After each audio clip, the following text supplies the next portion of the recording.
All right, welcome to ESPN College Football Primetime, presented by Geico. You're watching the ACC on ESPN, and it's a very big game in the ACC Conference here tonight. Beautiful November night in Louisville, Kentucky. The Cal Golden Bears' second straight week for Cal, traveling all the way across the country, this time to take on a top 15 team, the Louisville Cardinals. And why is this a big game? Well, they're all big, it seems like, in this league. No conference has been crazier than the ACC. Upsets up and down the league all year long. You see the top 7 in Louisville right in the middle of things. 4-1 in conference play, 7-1 overall. The Cardinals believe they have a championship caliber team this year. But with all the upsets in the ACC, got to avoid one tonight as big favorites at home against a capable, but at least recently struggling Cal Golden Bears team. Louisville won the toss. They deferred, and here we go. The opening kickoff is going to be through the end zone. It's a touchback, and Cal's going to have the ball first. And hi, everybody. Dave Fleming, Brock Osweiler. Great to have you with us tonight from Louisville. It is a big game for the Cardinals. Jeff Brom, no team in the ACC, Brock, has one more game since he took over than Louisville. Nobody, but this may be his most complete team yet. I totally agree with you, Fleming. The reason why, it's the defense led by defensive coordinator Ron English. I truly believe the Louisville Cardinals have a championship caliber defense this year. That is something that Jeff Brom has yet to have in his 3 seasons here back at Louisville. We'll see what they do tonight against the great true freshman quarterback, Sangapolo. He throws it backwards on the first play of the game. DeJesus throws it forwards, and Tron Grizel along the sidelines makes a spectacular catch. Well, I guess Cal has announced that they've come to play tonight. I love the trickery by Brian Harsin early on. Just an excellent throw, but DeJesus. But how about Tron Grizel at 6'4", tracking that football, having spatial awareness, understanding where he needed to get that foot in bounds. That is the fast start the Cal Bears were looking for. And they have a new backup quarterback now. I mean, that was a good throw by DeJesus. They're going to swing it out to DeJesus with a blocker around the corner with all that speed. One of the top pass catchers in the country. He's been the #1 target for the true freshman quarterback, Brock, that you were just talking about. Yeah, and Jaren Kiave Sangapolo, what a bright spot he has been for the Cal Bears football team this season. I truly believe that he's putting together one of the great all-time true freshman seasons, not just in ACC history, but in college football history. He is a future first-round pick. And the touchdown number is modest. He has thrown 9 interceptions. When you put on the tape, this guy is so talented. That one over the head of DeJesus, incomplete. And it's going to be 3rd and 4 for Cal into Louisville territory after a couple plays. Netted 33 yards to start the game. And Cal has talked all week and really all year, Brock, about supporting their young quarterback with better play around it. That's right, Flem. And they can start on this 3rd down right here. 3rd and 4. This is an area that Cal has really struggled in as of late. Sustaining drives, keeping the offense on the field. This is going to be a critical 3rd down play early in the game against the best defense in the ACC. 3rd and 4 for the Bears. DeJesus came in motion. Sangapolo is going to throw it to him. He'll turn it upfield along the sideline. 1st down, Cal.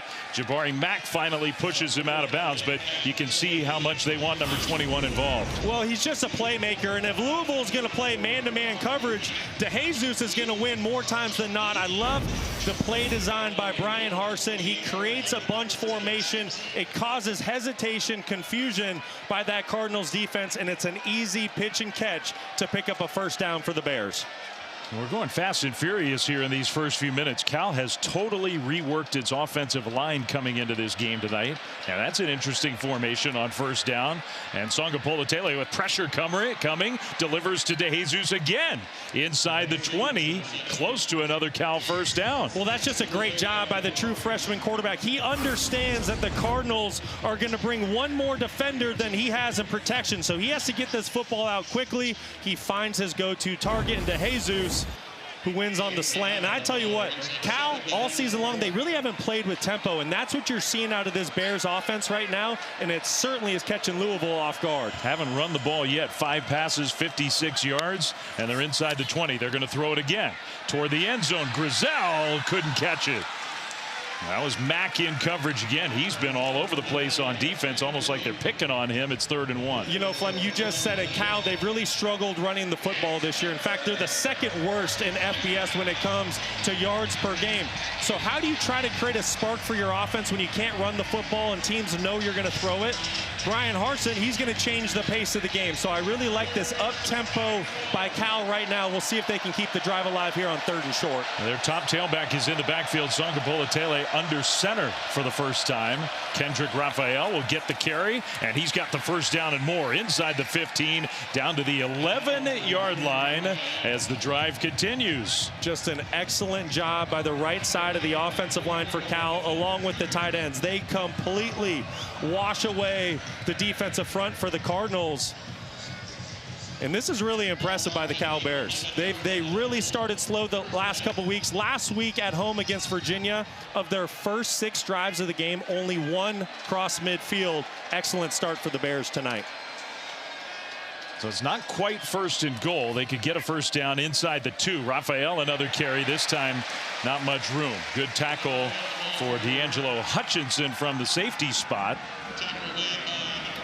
And as much as we talk about the lack of run game for Cal this season, the one bright spot in the backfield has been Kendrick Raphael. He's been excellent for the Cal Bears. He's really been the bell cow. He has the 2nd most rushing attempts in the ACC, 11 touchdowns on the year.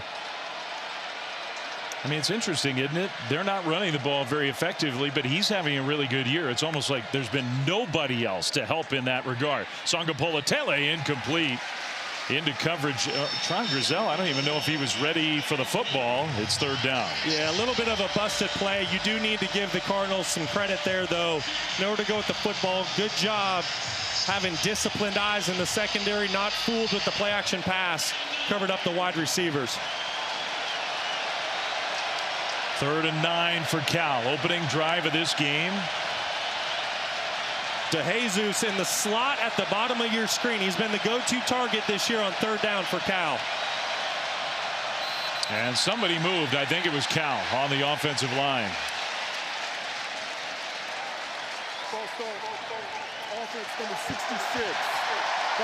That's the one guy who's in the same spot as last week along the offensive line. And he's really been steady for Cal all year long. Veteran player, really good. Spazovic Moko, number 66, just getting a little bit of a head start. The big fella at 6'5", 335 pounds. And that's been a little bit of the story for Cal this year. It's self-inflicted wounds. Cannot be going backwards when you're in the red zone. 3rd and 14 from right about the 15-yard line. Songapola-Tele in the shotgun. 4-man rush. And he's going to go down. A sack for Louisville. A.J. Green got there. They only rush 4. They still get to the quarterback. And that's going to bring the field goal unit out. Well, we talked about it in the open. I truly believe that this is one of the best defenses in all the country. And you're going to see A.J. Green right here on the edge. Watch the push he gets on right tackle Braden Miller. This is just an effort play, and you can see Miller's playing on his heels. He gives up his chest. A.J. Green gets into him. And for a Louisville defense that was bending, good job holding up in the red zone. Field goal try for Chase Meyer. 40-yard attempt. Good snap and hold. That kick, though, is wide right and no good. So after all that for Cal, a nice drive to start the game. What do they have to show for it? Absolutely nothing. The kicking woes. It's been a little better this year for Cal, but year after year the kicks have been an issue. Nothing early in this one.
We're back here in Louisville. No score, Cal and the Cardinals before Louisville's first possession. Let's go down on the field to Stormy Bonatoni. Well, Dave, as we get our first look at this Louisville offense, it's worth noting they're going to be without their most explosive player on that side of the ball, Isaac Brown, who's expected to miss not only this game, but potentially the next few weeks with the lower leg injury he suffered last week at Virginia Tech. Good news, though, they do get their RB2 Duke Watson back after missing the last 3 weeks with an ankle and catch a little bit of a break facing a Cal defense without its top player. Linebacker Kate Uluwave hurt his hand last week. It was a game-time decision today, but with it being a pain tolerance issue, wasn't in a good enough place to go. All right, thank you, Stormy. Lots of news there, and not great news for either side. First pass of the game, Chris Bell, who's been one of the top wide receivers in college football with his first catch of the night. You hate not to be able to see both Uluwave on the Cal defensive side and Isaac Brown at running back, and maybe Louisville will lean on their experienced quarterback a little more tonight. Yeah, absolutely. And you know, I really believe Miller Moss has played really well in stretches this year. It was interesting talking with him yesterday. He said that he's yet to play a complete game, something he's trying to do tonight. Play fake. He's going to throw it short, and a nice open field tackle. Jaleel Skinner, the tight end, with the catch, but the immediate tackle, that ends up losing yardage. Boy, Cal really coming out the gates tonight, playing inspired football. This is exactly the way that they want to start the game defensively with a 3rd and 8. A week ago against Virginia, this was that down and distance that just bothered Cal so much. They would get into 3rd and longs against the Cavaliers, but then they couldn't get off the field. We'll see if they can create some pressure on Miller Moss here to force a quick throw and get off the football field on 3rd down. Kewan Brown is in the game. He's the starting running back for Louisville, but he motioned out of the backfield, so Moss is back there all by himself on 3rd and long. Pocket holds up, he dumps it, it's caught, the turn upfield, and that's enough for a first down. So same story for the Cal defense, and a nice conversion for Jacob Stewart and the Louisville offense. That's a really nice job by Miller Moss. He starts on the left side of the field. Watch his eyes. He's trying to work the left side of the field, nothing open, stays calm in the pocket, trusts his offensive line, delivers a strike and picks up a first down in the soft spot, and that's exactly what I was just saying. Cal really struggling on 3rd down as of late. They had to play so many snaps on defense last week, and that was part of it. Now, there's a nice first run of the game for Kewan Brown, who's taking Isaac Brown's spot. And when Kewan's had chances this year, he's been very good. Well, this is just a running back room here at Louisville that is stacked with talent, and expect the best out of Kewan Brown tonight. This is his first opportunity to be the starting running back for the Cardinals, to carry the load, to get the majority of the opportunities, and I expect him to make the most of it tonight. I mean, there might be a drop-off, because there would be a drop-off for almost every team in college football. That's how good Isaac Brown has been. But not many teams have a second running back as good as Kewan Brown. High snap, and they hand it to Kewan, who's going to bounce it right side and then cut it upfield enough to get the first down. Well, how about our impact players, brought to you by Pizza Hut, Brock? Well, for Louisville, it's going to be Kewan Brown. I just mentioned it. He's finally getting his opportunity to be the go-to running back. And then wide receiver Chris Bell. I truly believe he's one of the best wide receivers in the entire country. Big physical guy, 220 pounds. And then for Cal, it's Aiden Keon and Ina, the big defensive tackle up front, 6'3", 320 pounds. He is going to have a monster game and be disruptive if Cal's going to get the win. Play fake, and Miller Moss going downfield wide open, and the pass was high, juggled, and it hit the turf. Intended for Skinner, who's trying to sell it, but it's ruled incomplete. He was wide open. Well, that's an early missed opportunity for the Cardinals. Certainly a catchable football for Skinner. Football's a little bit high, but the tight end at 6'5", he can climb the ladder and help out his quarterback and go up and make this catch. But also, being a former quarterback, I'm sure Miller Moss is saying, hey, if I just pull my tight end to the sideline, make it a little bit more catchable, we have an explosive game. A 2nd and 10 for Louisville, still on their side of the field. Duke Watson, who Stormy just mentioned a moment ago, back healthy for the first time in a while. Explosive running back in his own right, the sophomore from Georgia. Next to Moss, he'll hand it to Watson straight ahead, and he's tackled. Aaron Hampton, who's taking Uluwave's spot at linebacker, had a big game last week. in a monster game. 15 tackles in a reserve role. Kedu Uluave, really the leader, the heartbeat of the defense for this Cal Bears team, goes off after the first series last week against Virginia. In steps Aaron Hampton. His first time getting extended playing time, certainly made the most of it with 15 tackles a week ago. And you're reading that right. He is from Anchorage, Alaska. There are not a lot of college football stars from the state of Alaska. They call him King Salmon. It's a good nickname. Such a great nickname. 3rd and 6 for the Cardinals. Watson leaves the backfield. Moss steps up in the pocket, throws middle, and it's caught. A turn upfield inside the 20. Colin Lacey inside the 10. Big play. It'll be 1st and goal for Louisville. Well, just excellent quarterback play by Miller Moss. Watch how he navigates the pocket. He keeps his eyes down the field. He climbs forward. That's what his quarterback coach, Jeff Brom, wants him to do. It allows him to remain a passer. And then he finds Colin Lacey, one of the most dynamic playmakers in all of America, right over the middle of the field. That's 40 yards for Louisville on 3rd down. That's 2 big 3rd down conversions already for the Cardinals offense. And against this beleaguered Cal defense, 1st and goal, Louisville. Almost like a pistol formation, but Watson left the backfield. Moss across the middle. That's caught inside the 5 by Chris Bell and down to the 1. Chris Bell, such a physical player, so tough to bring down, but you have to give Louisville some credit early on, converting on 2 critical 3rd downs. And Cal, both times, they showed pressure, they mugged up some linebackers, and then they dropped back into zone coverage. You have to wonder if defensive coordinator Terrence Brown is going to start bringing some man pressures and tightening up the coverage as we move through the football game. The big boys are on the field now. Extra offensive lineman out there. Watson in the backfield. Moss under center, 2nd and goal. Handoff, Watson bounces it right, and touchdown.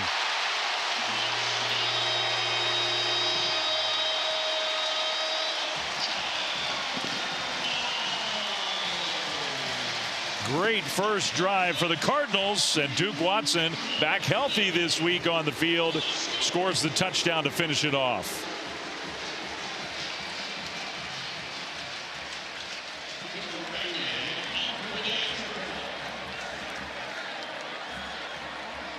Cooper Ranvier, the place kicker for Louisville. He's done a very good job. Special teams overall for the Cardinals has been outstanding. Extra point up and good.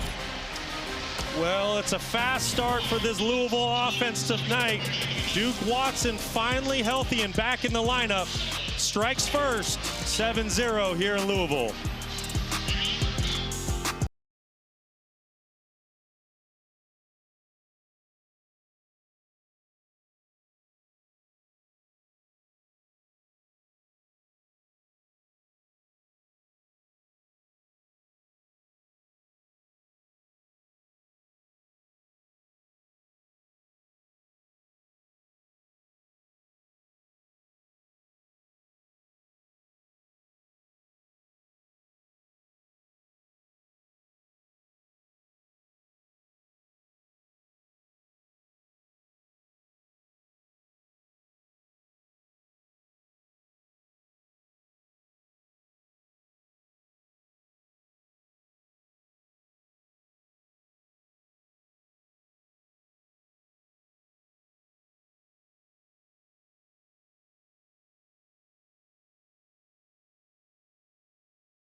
ESPN College Football Primetime is presented by Geico Switch and Save. Get more with Geico.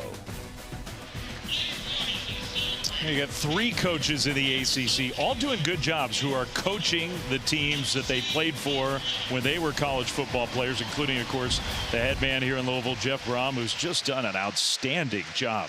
More ACC wins than any program since he took over this Louisville program. They have a realistic shot. Those percentages can change. Now, part of the reason why, even though they're 7-1, 4-1 in conference play, the 16% chance to reach the college football playoff seems low. Well, there's lots of reasons. The schedule isn't easy.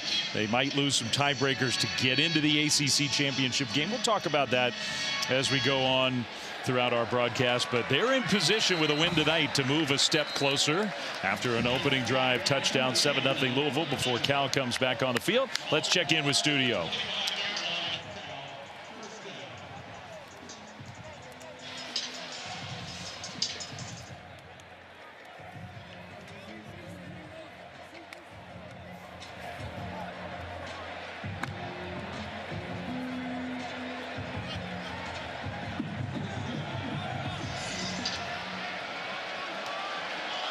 Wow.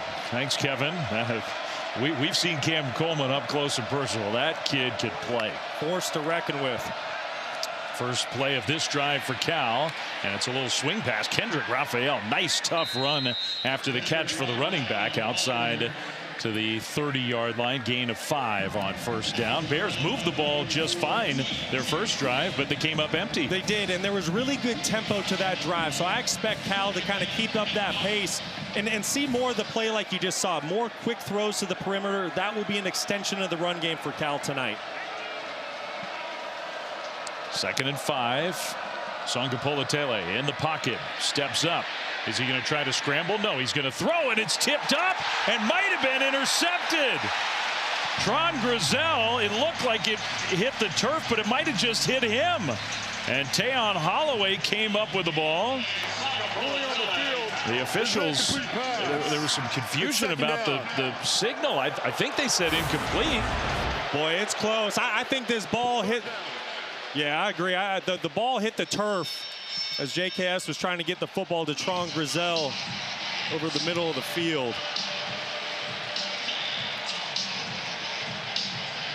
Real close. That angle is hard to tell. And they're going to stop play. The ruling of an incomplete pass is under further review.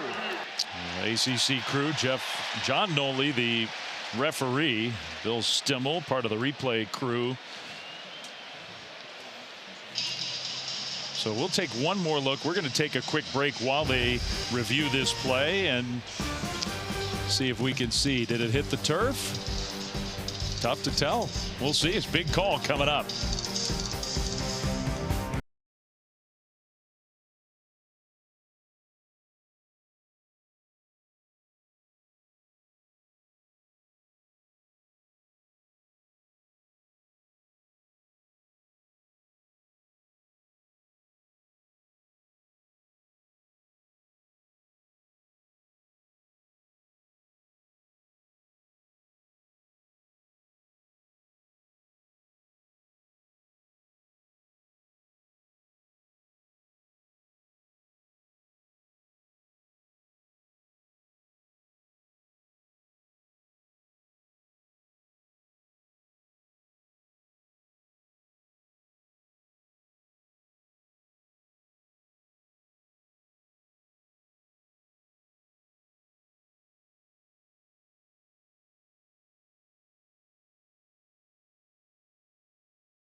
Well, it was a close call, but they took a look upstairs in the replay room, and the ball did hit the turf. I mean, just barely, but it did. So the call on the field was officially upheld, which means incomplete pass, not an interception like Louisville's defense thought they had, and it's 3rd and 5 for the Cal offense. And now let the chess match begin between Brian Harsin and Ron English. If English decides to go with man coverage, keep an eye for DeJesus. He's in the backfield. He's going to leave the backfield now. Man coverage by the Cardinals. Let's see if Sangapolatele goes to his security blanket. Jacob DeJesus, that's the direction he's going, and the pass is knocked away, incomplete. The safety came over and made a really good play on the ball. That's Hutchinson. That's an unbelievable play by D'Angelo Hutchinson coming from the middle of the field. If he doesn't get there and get a hand on this football, this is going to be a big-time first down pickup for the Cal Bears. Just an excellent play, reading the quarterback's eyes, breaking on the football. Hutchinson having a great season here for Louisville. That was a really good play. I mean, DeJesus, he had a chance to make that catch. He did. His hands were on the ball, and maybe you just give Hutchinson credit for kind of ripping it away there. So Cal will have to punt for the first time. Almost had it blocked. A low line drive squib punt that's going to work out better than it looked. It'll be down at about the 31-yard line. Our drive recap is brought to you by AutoZone. This will be the drive that Louisville had to start their offensive night. Well, Louisville, an offense that started slow a couple times this season, really got out to a fast start tonight behind the arm of Miller Moss. And to me, it was the 3rd down pickups. Cal's defense did some good things. They made a couple 3rd and longs for this Louisville offense to overcome. But they figured it out. Miller Moss made some big-time throws, and then it was Duke Watson who's finally healthy and back in the lineup, a guy that nearly averaged 9 yards per carry a season ago. Huge get to get back in the lineup tonight for the Cardinals. A 3rd and 8 conversion, a 3rd and 6 conversion on that drive. Kewan Brown gets the carry on first down here. Their second possession, the Cardinals up 7-0. Final 4 minutes of quarter number 1, a gain of 2, maybe 3. 10-play opening drive for Jeff Brom, who's, I mean, his teams throughout his coaching career have been known for quarterback play, offenses, putting points on the board. The point you made at the start of our telecast is it just feels like a more complete Louisville team this year. They have offense, they have playmakers, they have a big-time defense. A dump down short, and the tight end gets wrestled to the turf by Harrison Taggart. Nice open field tackle. I think he lost a yard on that play. Well, that was a really good job by the defensive front for Cal just to get some pressure on Miller Moss. It was really the defensive end, number 10, Jaden Wayne, came unblocked, forced Moss off his spot, which is why he had to check it down. And here we go again, 3rd and 8. The big question is, can Cal get off the field? In order to do so, I think they need to speed up the clock in Miller Moss. I'd like to see them bring some pressure and play some man coverage. It really does. It feels like the question of the whole game. They get Moss on the move. Moss is going to throw on the run, incomplete. Well, they did exactly what you said they needed to do, and they force a 4th down. And that's exactly what Cal needed, because you just feel like the way that they're built, if Louisville was able to go down the field and get points here, especially a touchdown, Cal's not built to come back from 14 points. That was a critical stop.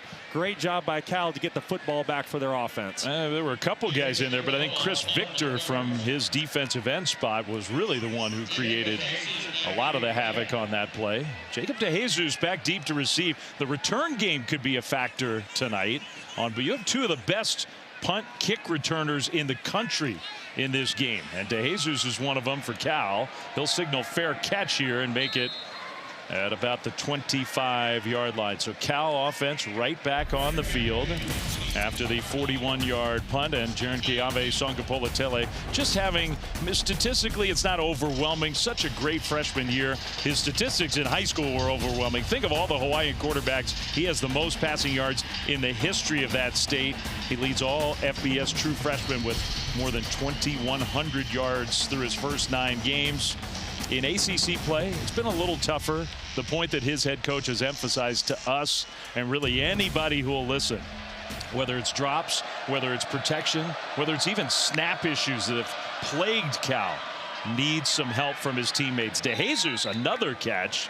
Man, he has been heavily involved in this first quarter. And that's a great point that you make about Sangapolo-Tele, you know, because I truly believe beyond the physical tool set, he has the mental makeup, the leadership, the intangibles to really be an elite quarterback at the college football level, but he needs some help around him. He can't do it by himself. He anticipates throws, great accuracy, needs his supporting cast to step up. Play fake, and his pass got tipped at the line of scrimmage. So on 2nd down and 4, pass was tipped. Now it's 3rd down for the Bears. Well, and you can see what the game plan is for Cal, and it's really been this all season long.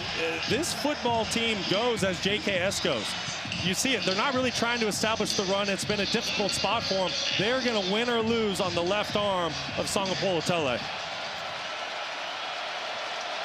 From their own side of the field, 3rd and 4. Back to pass. Pressure picked up. That throw, and he hits his target for a 1st down. That's Mark Hamper in the middle of the field. A gain of 8. They needed 4. That was a good job at JKS, just staying calm in the pocket, keeping his eyes down the field. And then I love what Mark Hamper did. He found a soft spot in the zone, sits down for his quarterback, gives him his chest, and that's the pickup Cal desperately needed. One note. Final 2 minutes of the first quarter. Bastian Swinney, part of that offensive line reshuffling for Cal. Snaps so far have been better. He's doing a good job starting at center. Sangapolo-Tele down the field. Pass is caught inside the 30. And then the tackle inside the 25. Karan Adams with a big play through the air. Well, I love this. Karan Adams can really stretch a field. I mean, this guy can truly burn. Watch him on the deep over here, and you're going to get a little half roll by JKS. So it creates misdirection for this Louisville defense. It's a great throw and catch and an explosive gain that Cal has really struggled to find this year. That's the one thing that this offense has not been able to do. All of their drives have been so methodical, 10+ plays when they score. To get a chunk play like that, that's big time for the Bears. That was 39 yards. Plus, you're doing a good job drawing and diagnosing and telling us, teaching some football, and Cal's decided to go up tempo on us. We had to double box it. Bears are usually one of the slowest tempo teams in the country. Not so far tonight. 2nd down and 9. Sangapolo-Tele, all kinds of time. Back shoulder, caught, and touchdown. What a throw and catch by the tight end, Landon Morris.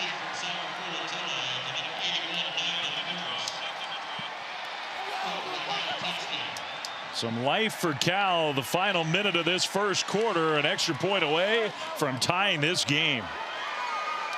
How about that throw by Sangapolo-Tele? We were just talking about it. One of his superpowers is his downfield accuracy. He put that football on a rope where only Landon Morris can make a play on it. I'll tell you what, this true freshman quarterback is special. That was perfect placement of that throw. All passes on the drive for Cal. 6 plays, 74 yards. Extra point is good.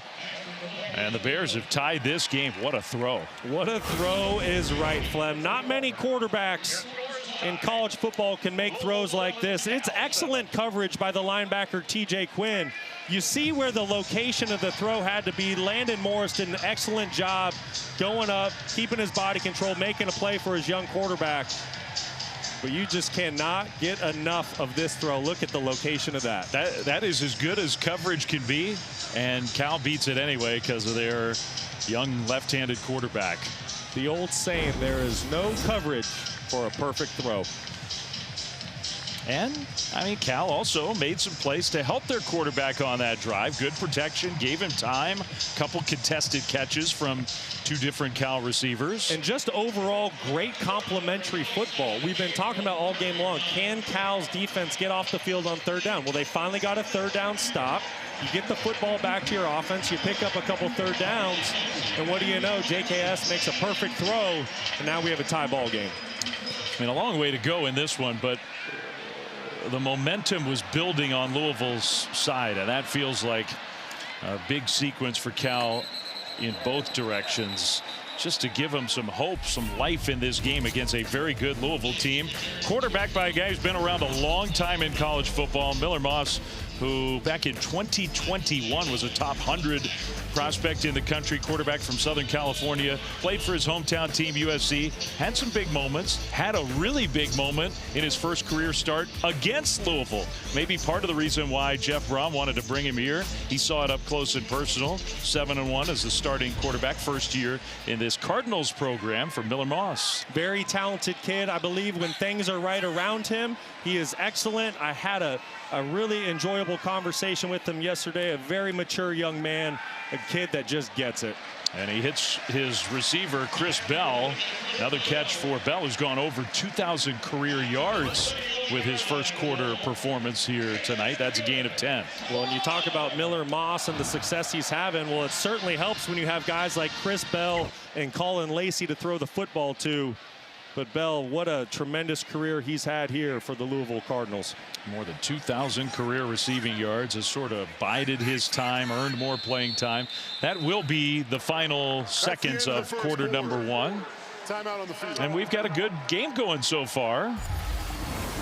In the year of the upset in the ACC, can Cal pull off an upset? Wasn't looking very likely in the first few minutes, but the Bears roared back. Tie game 7-7, end of quarter number 1.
at 7 back here in Louisville with Cal head coach Justin Wilcox. After the first couple drives didn't go your way on third down, the script definitely changed recently.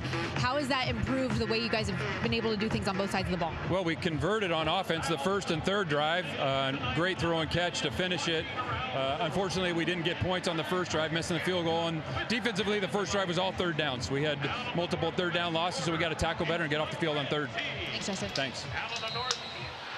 And thank you, Stormy. Justin Wilcox echoing a lot of things that Brock Osweiler said during that first quarter. Dave Fleming, Brock Osweiler, Stormy Buonantony from Louisville, Kentucky, 7-7.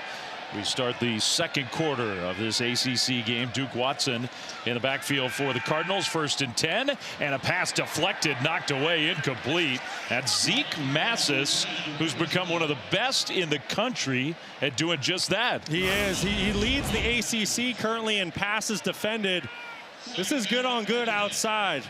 This is Bell and Zeke Massis, 2 guys that are going to play on Sundays at the next level. Going to be a ton of fun to watch who wins this one tonight. Zeke Massis getting the early win, up 1-0. And we just heard from Justin Wilcox. He has a knack. This Cal program has a knack for finding defensive backs.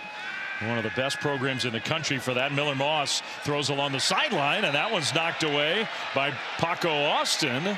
So his counterpart on the other side, who also has been doing that a lot. I was just going to say, Flem, to your point, it's not just Zeke Massis, it's Brent Austin. And these two lead the ACC in passes defended. It is going to be really difficult on Miller Moss, Chris Bell, and Colin Lacey tonight to move the ball through the air like they like to do.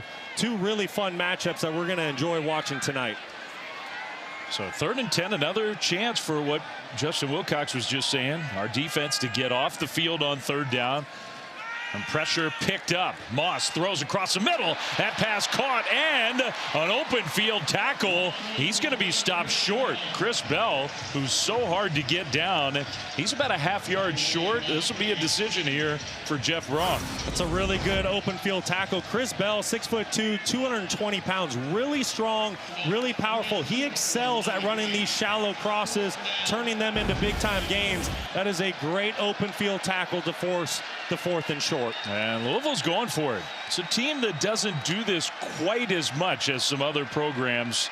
In fact, you look at that graphic. 6 4th down conversion attempts, the fewest in all of FBS. Moss is going to sneak it, and he's going to get just enough. I mean, he didn't have a whole lot. Cal's pointing the other direction, but I think he definitely got the yard they needed. 1st down, Cardinals. I have to admit, I'm a little bit surprised that Jeff Brom elected to go for it there on 4th and short in his own territory, but I really feel like he's trying to send a message to his team. Listen, we're in November. We are in the ACC title race right now. We are at home. Let's pick up a 1st down, keep the momentum going. That is big time by that offense. I mean, you see those 4th down numbers. It goes against what everybody else in the country seems to be doing these days. It's working for Louisville. They're 7-1. They're the 15th ranked team in the country, and the pass was deflected back to Moss. He caught it, and now he's on the run. Oh my goodness. He had his pass just totally rejected, and it went right back into his hands. Josiah Wagner was a guy who got his hands on it. It turned into a big play. Well, sometimes football is all about the lucky bounces. Cal bringing a nickel pressure with Wagner, number 8. Does a great job reading the quarterback's eyes, gets his hands up. But you got to credit Miller Moss. He stays alive in the play. The ball comes right back to him. And what do you know? There's an explosive gain for Louisville. I mean, he turned it into a 19-yard run. Unbelievable. Unbelievable. What a heads-up play by the quarterback. I mean, in the stat book, it says Miller Moss to Miller Moss for 19-yard reception. He's back to throw again, trying to go deep, and incomplete. Cal player was there trying to get a hit on the quarterback, kind of pulled up at the last minute, and no flag was thrown. Well, Jeff Brom trying to dial up a shot down the field. He's one of the best play callers in all of America to find and create explosive gains, but credit the secondary for Cal. Great coverage down the field, nowhere to go with the football. 2nd and 10 inside the Cal 40-yard line. Louisville's already in field goal. They have some of the best long-range field goal kicking in the country. Part of the reason why they don't try for a lot of 4th downs. Play fake. Moss across the middle, wide open, and the pass caught inside the 20. That's Dakari Collins with the catch and run. First down, Cardinals gain of 21. Well, I want you to see what the play action does. As the quarterback goes play action, watch these backers step up, and that's what allows the wide receiver to get to the second level. He's wide open. I mean, this is as easy as it gets for a quarterback wide receiver. When you have a run game that is running for over 220 yards a game over the last 3 games like Louisville has, that's the type of bite you get out of linebackers when you go play action pass. Kewan Brown in the backfield. First down, Louisville. Now the throw, and it's almost intercepted. Oh, my goodness. Drew Polidor broke on the ball beautifully, was right there. Cal's had problems with drops on offense. Now they have a drop on defense. I want you to see where Polidor comes from. He's trailing in man coverage. Polidor starts back here, and he has to work over all of this junk in coverage. I think Miller Moss just loses sight of where the safety is, and that's a massive missed opportunity for this Cal defense. I mean, it's a really good play, but he didn't finish the play by picking the pass off. Moss got away with one there. Brown takes a handoff left side. Nice hole. Kewan Brown inside the 15 down to about the 12. So a good gain on second and long of 6 to set up 3rd and 4.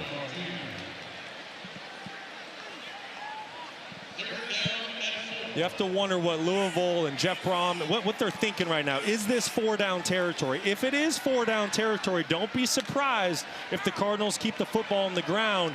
If Jeff Brom's thinking, hey, if we don't pick this up, we're kicking a field goal, I expect them to try to hit Chris Bell, who's at the bottom of your screen. And you see him with his call sheet. He is the head coach. He is the play caller for Louisville. On 3rd down, Moss, and that one rejected, and this time he couldn't catch it on the deflection. So they got to him twice and tipped passes. Once went for a big play, not this time.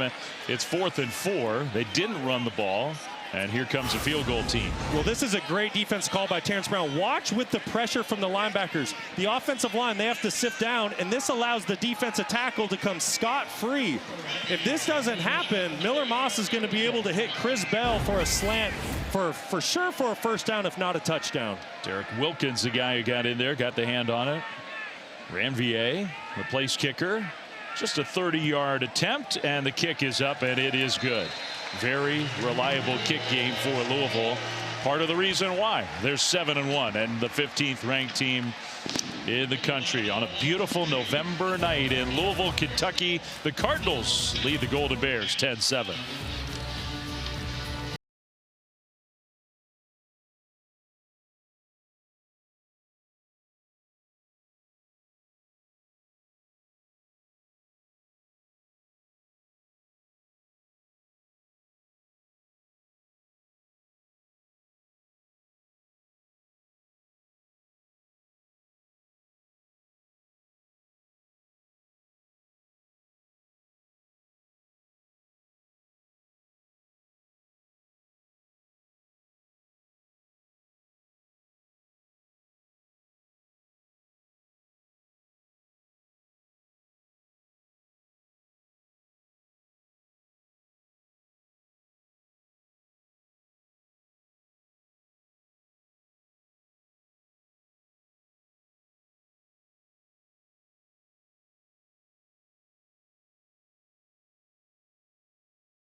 Introducing SportsCenter for you, personalized every single day.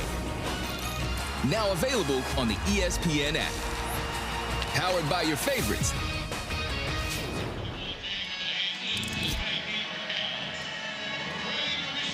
I saw some logos that I've clicked on to personalize my own SportsCenter. Pretty cool. Very cool. Sometimes I go to the gym in the morning and I watch my personalized sports center. It's great. I get Broncos stuff, some Arizona State, college football. Yeah, you got a lot of folks to root for. Pretty cool. 10-7 Louisville. Cal's getting the ball back here in the second quarter. Tuesday night on ESPN, the all-new ESPN app. The exclusive reveal of the next college football playoff top 25 rankings. Reese and the guys, they always do a good job of breaking it down. Live interview with the committee chairman, Mac Rhodes. Project the 12-team field. Louisville fans have been tuning in. They will be again, particularly if they can win this game here at home. Louisville's right in the middle of a crazy ACC. It has been so unpredictable this year in this league. There's no conference in America that has more realistic possibilities for their conference championship game matchups than the ACC. Songa Politele throws. DeJesus with the catch and all the way out to midfield. Jacob DeJesus with the catch and run. First play of the drive, and another pass right on the money from JKS. Really excellent play design by Brian Harsin. You're going to see DeJesus. He comes free, but it's because of the action by the other offensive players, and it gets the defense to bite up. Eye violations. They get their eyes caught into the backfield, and what do you know? Cal picks up another explosive gain. That was 25 more yards. Big plays have been there for Cal in this first half. To midfield right away. Raphael in the backfield. He'll get the handoff. Straight ahead run with a big hole. Raphael inside the 30 and tripped up close to the 25. Corey Gordon got him on the turf. Might have saved a touchdown. Well, this is an excellent block by the tackle. 77, Braden Miller, helps out his guard, climbs up to the second level, and just a gaping hole for Raphael. And this Cal offense is hitting on all cylinders, the best they've looked all year. And Miller's one of those guys back in the starting lineup. He's been in and out all year. Totally reshuffled along the front so far. I would think Harsin, Wilcox, and Cal have to be pretty pleased. DeJesus in motion. Raphael takes the carry. Over the left side, another good push up front. Really not used to seeing a whole lot of this from the Bears down close to the 20. And I think you need to credit Brian Harsin right now. I love what he's doing on this drive, playing in a lot of 12 personnel. What does that mean? One running back, two tight ends, two wide receivers. When you play with two tight ends on the field, it forces a defense to simplify their scheme. And right now, that is allowing Cal to be in control of the tempo of this game. Another one of those bunch formations on the left. That leaves DeJesus all alone on the other side. They swing the pass out, and Louisville was ready this time. Raphael with a catch, but Clev Lubin made the tackle behind the line of scrimmage. Well, how about that play by Clev Lubin, number 50? Watch him break on this football. I mean, he's being double teamed, would not be denied. That is a heck of an individual effort to force a third down. I mean, you could almost call that triple team. Unbelievable. He went right through those blockers. That's a loss of 4. That was a big play. Man on a mission.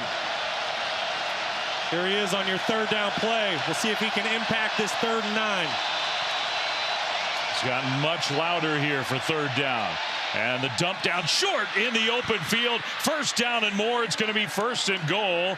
That's Cole Basha, who's been playing a little more these last few weeks. 1st and goal, Cal. Nice play design. Basha just able to slip under the vertical route. He gets lost in coverage, which is why he's wide open.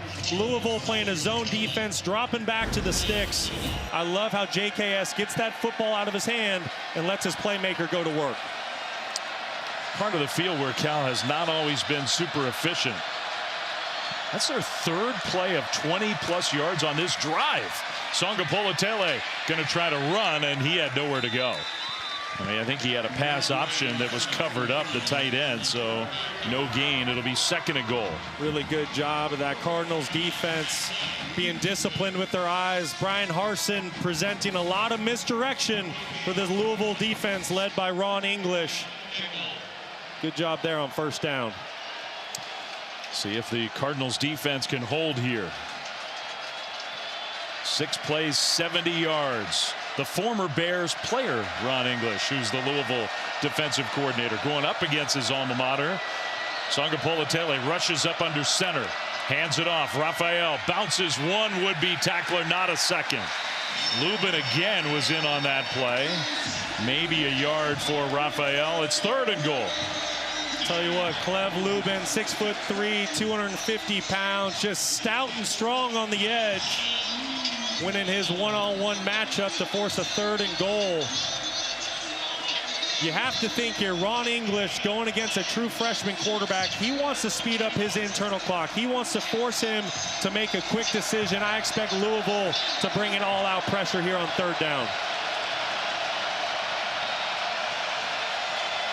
Cal breaks that formation. Play clock winding down. Will they get it snapped? No. Everybody moved, but the ball didn't get snapped. So everybody else knew they needed to get that play started, but the center did not snap the ball. Offense, number 77.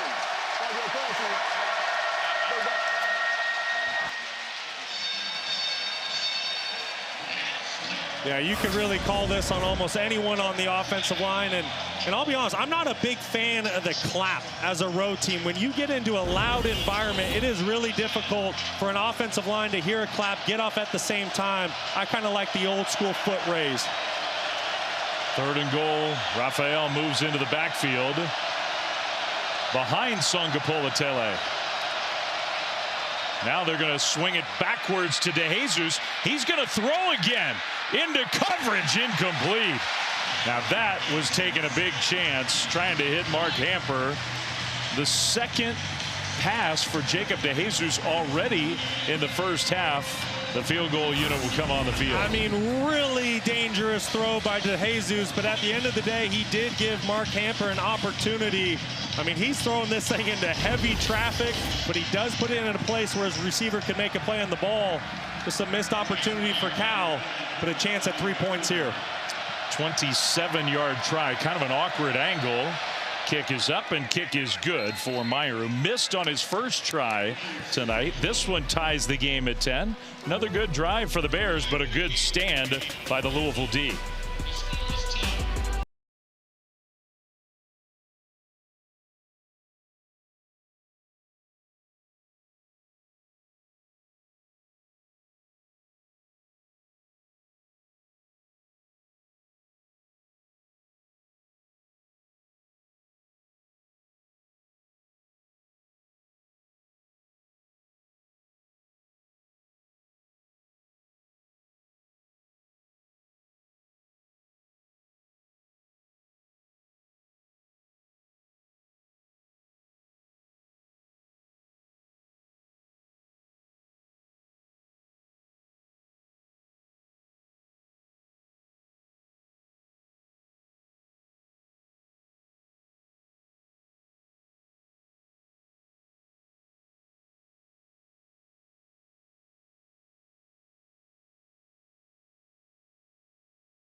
Well, this is the Big Four Bridge in Louisville across the Ohio River, lit up in yellow. And why? Well, this community experienced a real tragedy earlier this week.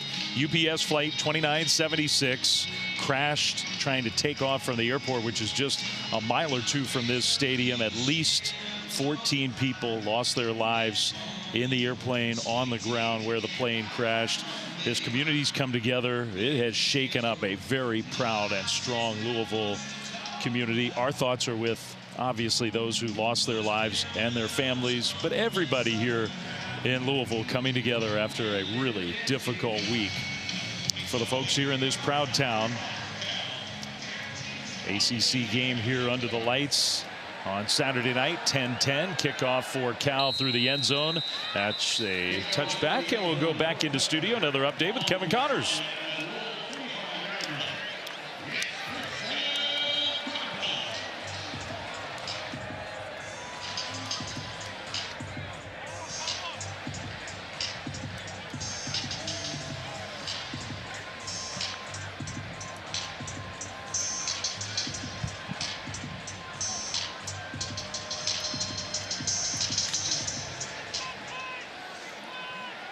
Wow, what a game. Thanks, Kevin. And look, Vanderbilt, they are in kind of that Louisville position where they may need some help. They may not make their conference championship game.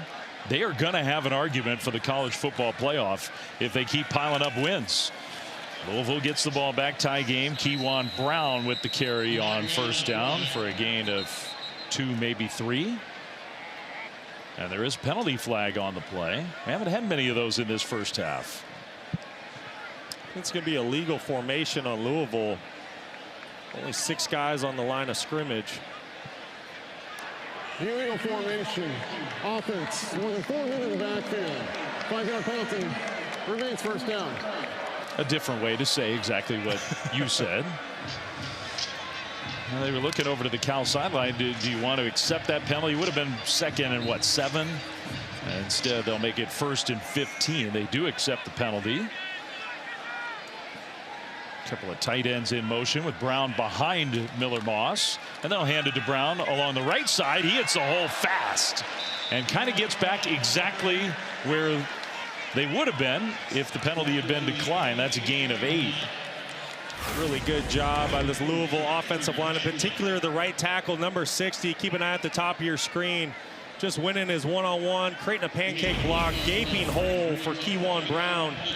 And as much as a Jeff Brom football team loves explosive plays, throwing the football around the yard, the reason why Louisville is sitting at 7-1, it's because of the run game. The last 3 games averaging over 220 yards per game, something that they need to get back to tonight. Cal folks told us they thought maybe this is the best offensive line they've gone up against this year. Moss across the middle completes that one. And the tackle, Chris Bell with the catch. Brought down about a yard short, 3rd and 1. Really nice job by the Cardinals overcoming the penalty. Good plays on 1st and 2nd down to make this a 3rd and manageable. Don't be surprised if they keep it on the ground here with 3rd and 1. You saw how animated Jeff Brom was. He wanted to get that play in quickly and get to the line of scrimmage quickly. He does not hide his emotions. Big gain and a nice move. Brown into Cal territory, still going all the way down to the 30. What a run for Keywan Brown, gain of 36. Well, you need to credit this offensive line, but look at Wayne for Cal. There's no edge presence. There's nobody out here to set contain for this Cal defense. This is just too easy for an uber talented running back room led by Keywan Brown tonight. After the 36-yard run, he gets it again. Straight ahead run for a gain of 5. You got to think that's just a mistake.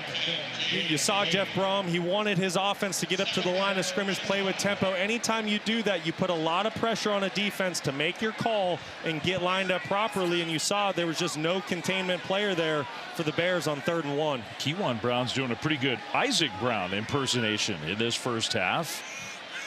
With the big play on the ground, he's got 70 yards off the field for this one. Play fake, and Moss dropped the ball, and he has to make sure. He tried to pick it up and keep the play going, and then almost dropped it again. So they'll lose yardage on that 2nd down play, and lucky they didn't turn it over.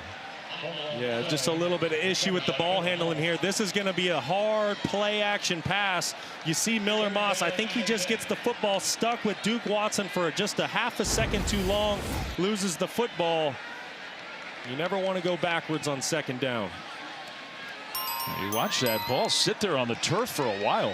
That could have been a disaster for Louisville. They're in field goal range as it stands, 3rd and 10. I was just going to say, you're in field goal range. If you're Miller Moss, you need to be smart with the football here and make a quick decision.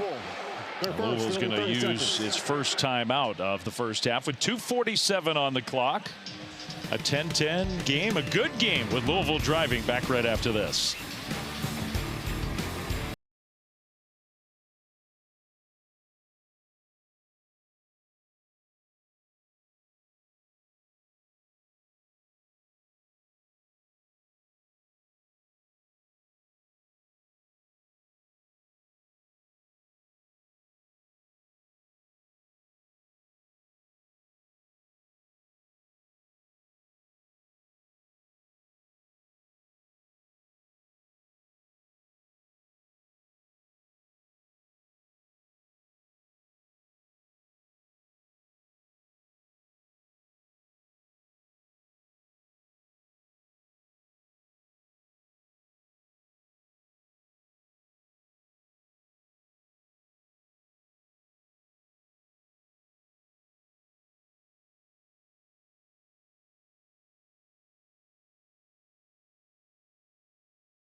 Entertaining first half here in Louisville, and the stats bear it out. It's been a very evenly played game.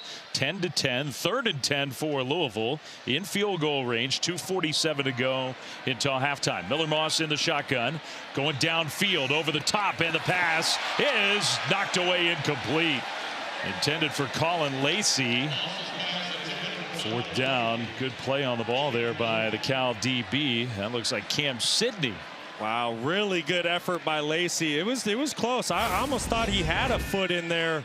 Cam Sidney gives him a late shove. Keep an eye on his right foot. Yeah, toe goes out first. Good call by the officials. Really good coverage by Cam Sidney down the field. A 49-yard try. Cooper Ranvier has been one of the best kickers in the country. Kick on the way. That one is good. So nice for a coach, for a team to have a guy you really rely on, and Louisville feels very confident in their kicking game. It's a huge deal when you don't have to be ultra aggressive in 3rd and long situations. Feel like you have to always go for it on 4th down. When you know you have 3 points in your back pocket and you have confidence in your kicker, it's a big time deal for a team. And you know what? If you make a 49-yarder, I'm cool. You can go high-five everybody on the team if you want, like Ranvier just did. And the difference in the game really is that he's got a big smile on his face. Cal missed a 40-yarder. Otherwise, that would have been the kick to tie. He's still celebrating. You got the diamond stud earrings. Where's McAfee? He would like a kicker with some swag. He's a good kicker, man. We saw him pounding some kicks in pregame warm-ups that I think would have been good for probably from 60. He's got it going on. Now remember, Louisville won the toss and deferred, so they put points on the board. Final 3 minutes of the first half. Feels like a big drive coming up for Cal because the Cardinals will get the ball to start the second half.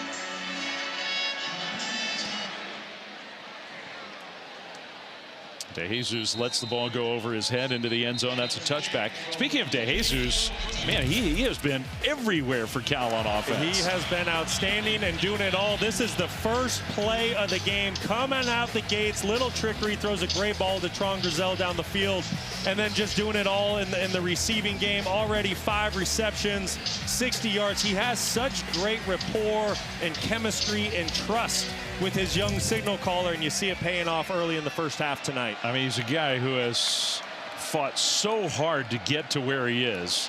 Raphael tries to bounce that one right side, and he'll get tackled inbounds. Stormy, you've gotten to know Jacob DeJesus. He really does. He's got a great story. Yeah, you said it. He didn't have a single offer actually coming out of high school. He went to a junior college where he became a JUCO All-American and still didn't have any offers. Nobody wanted to take a chance on him because of his size. In fact, his now fiance Kirsten was cold emailing coaches across the country with his tape just to try to get him a look. He got one D1 offer to UNLV, became one of their top players almost instantly. And now look at him, what he's doing for the hometown Cal Golden Bears, his dream school growing up. He grew up about an hour away from Berkeley, and he's starring for the Bears. Final 2 minutes of the first half.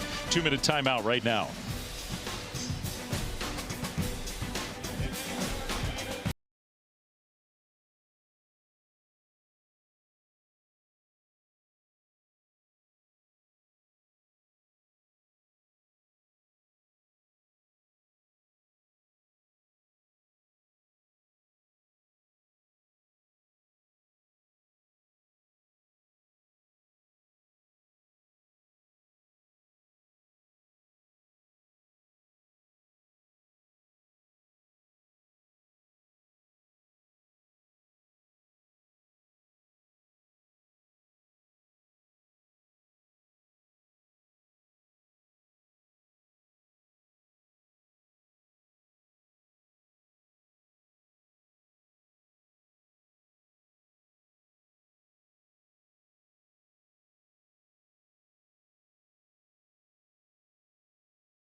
timeout, including a lot of games going on right now as we speak. 13-10 Louisville. Final 2 minutes of this first half. Cal ball, 2nd and 6. Cal's got all 3 of its timeouts. Louisville has 2 timeouts. We'll see how the head coaches want to manage through this final 2 minutes. And the throw taking a hit, but the delivery to Jacob DeJesus, another catch for him, and a first down Cal. Excellent job by the true freshman quarterback, recognizing the all-out pressure by the Cardinals, getting the football out of his hand quickly, gets a fresh set of downs, and now they can really get into this 2-minute drive. You had to be careful. With Louisville having 2 timeouts themselves, you didn't want to give an opportunity to let the Cardinals have the football before half. Now that you have a first down, you can kind of put your foot on the gas. You have plenty of time with 3 timeouts. I think it's a point you often make in these sort of situations. 1 first down kind of unlocks an offense. Yes, it does. Pressure coming. Songapolatele throws, hits DeJesus again. What a throw on the move, angling his body back. And DeJesus with another catch, 21 more yards.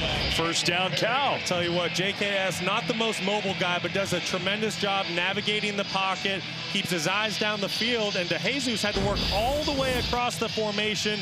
You see the location of the throw. JKS loves a good back shoulder throw, and here Cal is. They're about 5 yards away from feeling really good about a field goal attempt. Plenty of time on the clock to try to go get 6. And that kid Stormy just told his amazing story. Jacob DeJesus, nobody wanted him. He's one of the best slot style receivers in the country. Flag thrown. Raphael breaks a tackle and gets spun down inside the 30. Lubin makes a tackle, but that's good enough for another Cal first down. We'll see if that's offsides maybe. Illegal formation. Nope. Offense. More than 4 men in the backfield. It's a 5-yard penalty. First down. So that negates a 13-yard run. It's the same exact penalty that Louisville just had a couple drives ago. When you put 3 receivers to the field and then your single receiver to the boundary, which is DeJesus, if you're going to send him in motion, 2 receivers need to be on the ball at the top of the field. There was only 1. Just a mental error that cannot happen in a critical situation. I mean, not only does that negate the big gain, now you're back out of field goal range by a lot. Close to midfield. Play fake. Songapolatele is going to take the sack. Lubin, Gerard, both there to get him to the ground. Clock moves. Cal not using those timeouts. That's a loss of 6 on that sack. We'll give a lot of credit to the secondary up top. Watch how they pass off the wide receivers, nowhere to go with the football, and that's just a young quarterback that's learning on the fly.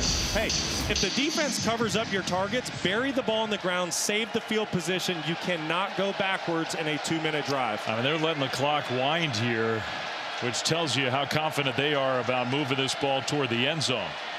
In the pocket, Songapolatele throws downfield. That, you would think, is going to be a penalty. Grizel looks like he got tackled. Now the Louisville defender does not like it. Holloway, I mean, he's really arguing. Defense number 25. It's a 15-yard penalty and an automatic first down. Well, Tayon Holloway might not like the call by the officials, but this is just about as clear-cut as it gets to defensive pass interference. Holloway working on Tron Grizel. You're going to see loses his technique, gets a little bit handsy late. And I don't know, maybe that's a little bit of Grizel slipping, and it just looks a little worse than it is. But to the official that is behind Holloway, it looks like a clear-cut grab. Yeah, it's funny to watch that again. You can see why Holloway wasn't happy with the call. I agree. Fans are booing.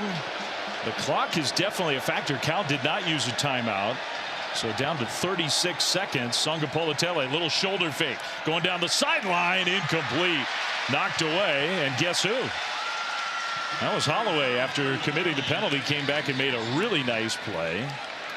You know, if you're Cal, I understand you're not taking your timeouts right now because you're just concerned of giving the football back to Louisville. But now with 31 seconds, Louisville's not going to have an opportunity to drive the field and go get points if you don't get anything here. I think you need to start using these timeouts. You are in field goal range right now, but this is a game where I think you're really going to need touchdowns, not field goals, if you're ultimately going to get the win. Like to see Cal use these timeouts. Yeah, I mean, I think part of the point you're making is you can use the middle of the field. You can use the whole field with 3 timeouts. Now flags thrown, or no, a timeout. Cal calls timeout. It's their first of the half. It's 30 seconds. Play clock, I think, was winding down. So Cal uses their first timeout. Get organized with 31 seconds on the clock. For 20 years, Allstate has celebrated every field goal and extra point made at participating universities by donating to the university's athletic scholarship fund, supporting all student athletes. Thank you, Allstate. And for Cal, they want to see a few more kicks actually hit those nets, go through the uprights. It's been, Justin Wilcox has been the head coach in Berkeley for 9 years, and it's almost like an unsolvable problem for Cal football, the kicking woes. This year has been better. It's been improved, but again here tonight, what was it, a 39-40 yarder that was missed on the first drive of the game? Otherwise this game would be tied. And they're in field goal range. It would be at this point fairly long field goal range. They would like to get at least a little bit closer. 2 timeouts, 31 seconds. It's just second down. You said it a play ago, Flem. You can work the entire field. The full playbook is at your disposal, and that's right. If you can't get a touchdown here, you need to get as close as humanly possible to make this as easy as a kick as you can. Raphael in the backfield alongside Songapola-Tele. Second down and 10. Cal. Louisville showing some pressure. They bring, it looks like an extra rusher. Throw across the middle. Raphael wide open. He's going to try to turn the corner. He does. Inside the 10. Nice move by Kendrick Raphael. Turned the short pass into a big gain of 23. That just shows the development of this true freshman quarterback. It's not easy for freshman quarterbacks to learn what a check down to your running back is. You always want to push the ball down the field, but that's a great job at just taking what the defense has given you. There was nowhere to go with the ball down the field, so what do? You take the check down and you end up picking up an explosive gain anyways. Big time heads up play by JKS. So now Cal, in their own minds, can say, forget the field goal. We want a touchdown. That's right. First and goal with 2 timeouts. They'll hand it off. Raphael straight ahead. They're going to have to use one of those timeouts here. A run play gets them down to the 7. Cal, it's their second of the half. It's 30 seconds. So now you only have 1 timeout left. And again, a chance for everybody to get on the same page on both sides, offense and defense. Well, tomorrow, 10 a.m. Eastern on ESPN, you can catch NFL Countdown. Going inside how George Kittle pays tribute to veterans, one of the great players in the NFL, going to the Hall of Fame someday for what he does on the field, but also off the field. Drake Mays turning into a star. You got Veterans Day edition of You Got Mossed, all that and more. Sunday, 10 a.m. And then on Monday Night Football, big game, good game. Going to Lambeau. Eagles, Packers on ABC, ESPN. You got Peyton and Eli, the Altcast on ESPN2, Monday at 8 Eastern. Doesn't get any better than that. November football, Lambeau Field, Monday night under the lights. Like that is just what football is all about. Ooh, SVP, you better bring your heavy jacket for that one, I would think. And the whole crew that'll get you ready for Monday Night Football. All right, so here's the chess match, right, between Brian Harsin and Ron English. Do you want to bring pressure to speed up JKS, make a quick decision, or do you kind of play your feet on the goal line, play zone coverage, and make Cal earn it? Let's see. Second and goal. Pressure comes. That pass out to the right flat to Jesus is going to get shoved out of bounds. Tried to get to the pylon. Couldn't quite get there. Clock stops. Third and goal from inside the 3. Well, Justin Wilcox thought DeJesus went out of bounds, and boy, it sure looked like he got out of bounds to me. Okay. Game clock operator. Please put 12 seconds on the game clock. 12 seconds. It'll start on the snap. Yeah. I mean, the clock just kept running. He did get out of bounds. The Wilcox was losing his mind over there. Yeah, so Louisville elects to play zone coverage. DeJesus outflanks the zone coverage. That's clear cut, got out of bounds. There's going to be 12 seconds here on the clock. And they keep that final timeout, which is big in case somehow you get sacked or tackled in bounds. Yeah. Or if you just want to run the football here. I mean, true. You can run, you can throw. With that timeout, this is huge. Under center. And now Louisville calls a timeout. Timeout. So JKS Their second looked like they were going to run a That's play 30 action seconds. kind of play and maybe throw towards Raphael. I mean, we've seen a lot of good football here in this first half, Brock. I think on both sides. I mean, and this doesn't really shock us. Louisville was a big favorite coming into this game. We've seen enough of Cal and their young quarterback to know when they do the simple things, Cal's a pretty good team. Yeah, they really are, and I'm really impressed with the young signal caller tonight, Jaren Kiave Sangapola-Tele. He's been excellent in the first half, but I think you need to give a lot of credit to his offensive coordinator, Brian Harsin. I really think he put together an excellent plan coming into this football game. He's used a lot of different personnel groupings, shifts, and motions to put pressure on this Louisville defense, who's really tops in the ACC. And it's been, I don't want to say a clinic for offensive football in the first half, but Cal, they've really tightened up the screws, and JKS is playing really good football right now. I mean, that's one half against a good defense. 200 yards passing already. And that man deserves a ton of credit, put together an excellent game plan, and right now his offense is executing at a really high level. They've gone 73 yards in 2+ minutes, 12 seconds on the clock. Play clock starting to wind down. Cal makes a lot of late substitutions. Now Louisville's going to get a chance to answer that. And Louisville's going to take their time with their defender getting off the field. I think Cal may have to use their final timeout here. We'll see. Play clock down to 0.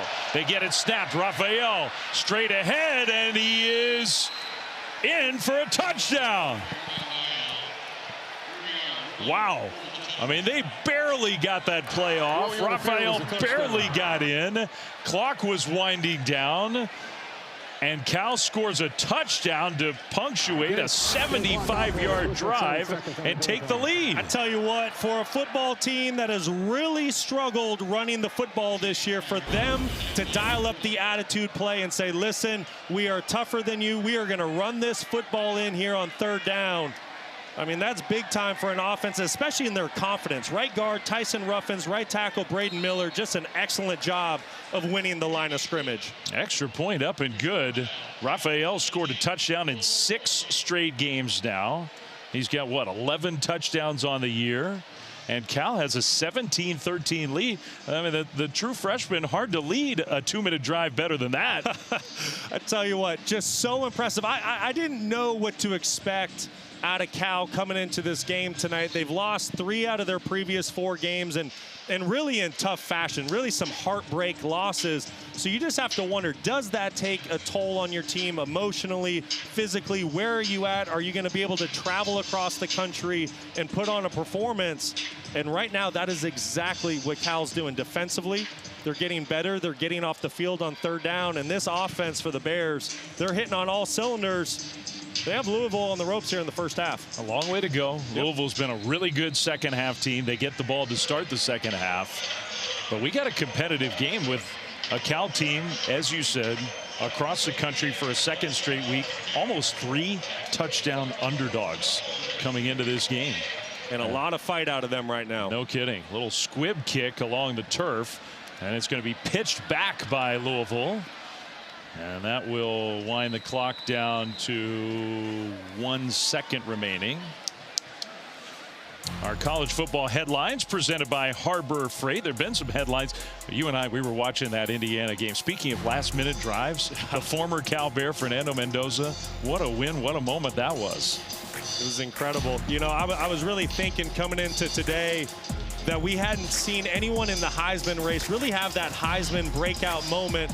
The 2-minute drive Fernando Mendoza put together to go win that game at Penn State, that might have just been that Heisman moment. And Texas Tech really dominated BYU. Oregon finds a way to avoid an upset and win in Iowa City, which is not easy to do.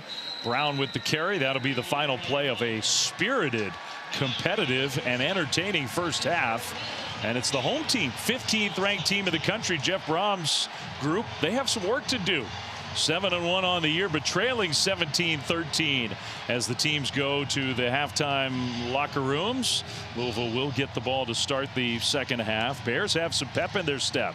Not a lot of Cal fans have come here to Louisville, but Those fans are enthusiastic. Let's go down on the field to Stormy. Coach, this Cal offense has done a lot of misdirection, even some trick plays in the first half. What will be the biggest key for your defense in the second half? Well, we got to settle down and we got to stop them much better. I think that the quarterback's playing well.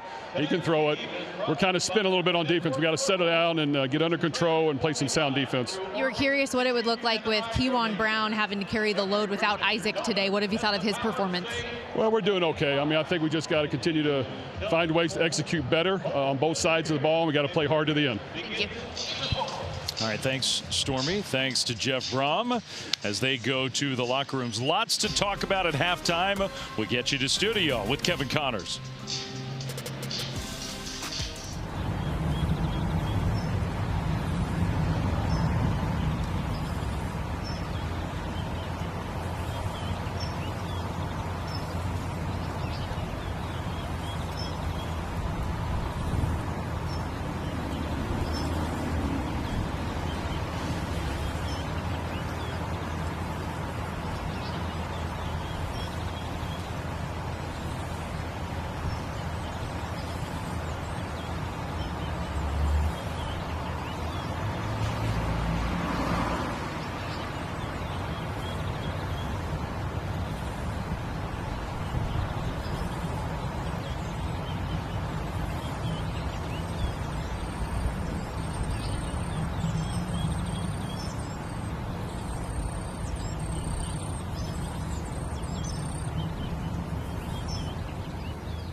And welcome back to ESPN College Football Primetime, presented by Geico from Louisville, Kentucky.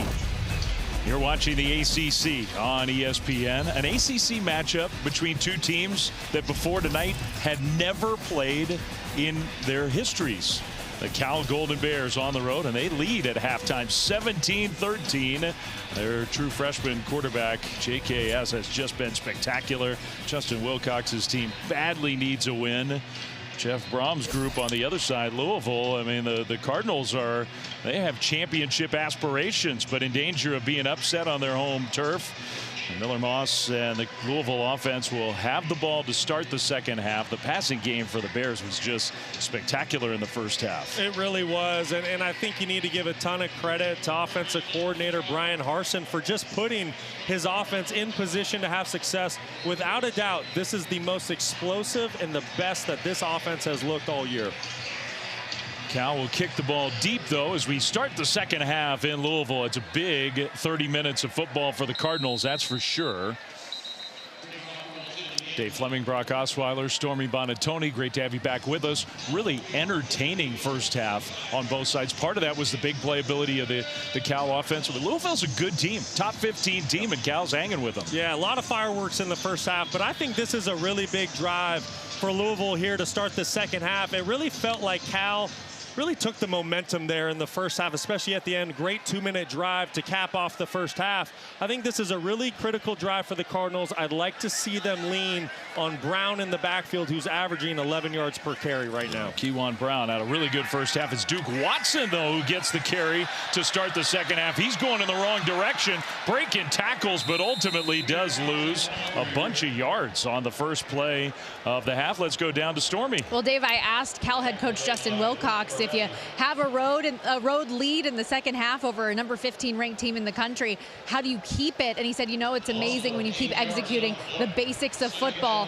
that it can go a long way. And offensively, he really liked what they were doing, but with the kicking issues, said they really need to make sure they can finish drives with touchdowns. On defense, he said third downs and being opportunistic, if they have the opportunity to get their hands on the football, they have to do something with it. So challenging DBs and all of his defensive players, punch the ball out, do whatever you can to create some momentum on that side. Second down and very long. Thank you, Stormy. Lots of good info there. Now, exactly what Stormy was talking about. Zeke Massis intercepts Miller Moss. He got his hands on it. He secured the ball, and Cal comes up with a turnover on the second play of the second half. Tell you what, Zeke Massis, he is just such a savvy corner. He's going to play a deep third here, and you're going to see he's supposed to kind of go inside with the defender, but he ends up falling off the route, makes a tremendous play, and this is just his spatial awareness, understanding route concepts. You see how he falls off of the receiver that he was initially in coverage with. This is one of the best cover corners in all of America. His instincts are outstanding, his leadership. He leads the ACC in pass breakups, and you see him there making a huge play here to start the second half. That was a good little breakdown by you that showed what a really instinctive and good play that was. So Cal football right away. Handoff to Raphael, who did some nice things in the first half. He gets stopped for basically no gain. You know, and those are just, that's a situation that it is just so difficult to coach. Zeke Massis, a senior, he's played a ton of football between FIU and now his first year at Cal. He just has such a great feel for the game, great route recognition, and here's a massive opportunity for this Cal football team. Sure feels like it after a touchdown in the very last seconds of the first half, an immediate turnover. Raphael in the backfield. Songa Politele throws. Pass caught. Missed tackle. Turn up field by Mark Hamper. And a good catch and run by him for a first down inside the 25. And Justin Wilcox said it to Stormy at halftime. He said it's amazing what you can accomplish when you don't have the self-inflicted wounds. He said to us this week, we just need to do the basics. We need to block better, we need to tackle better, and we need to stop hurting ourselves. That's what they're doing right now. But on the flip side, Louisville, they're starting to build up some self-inflicted wounds.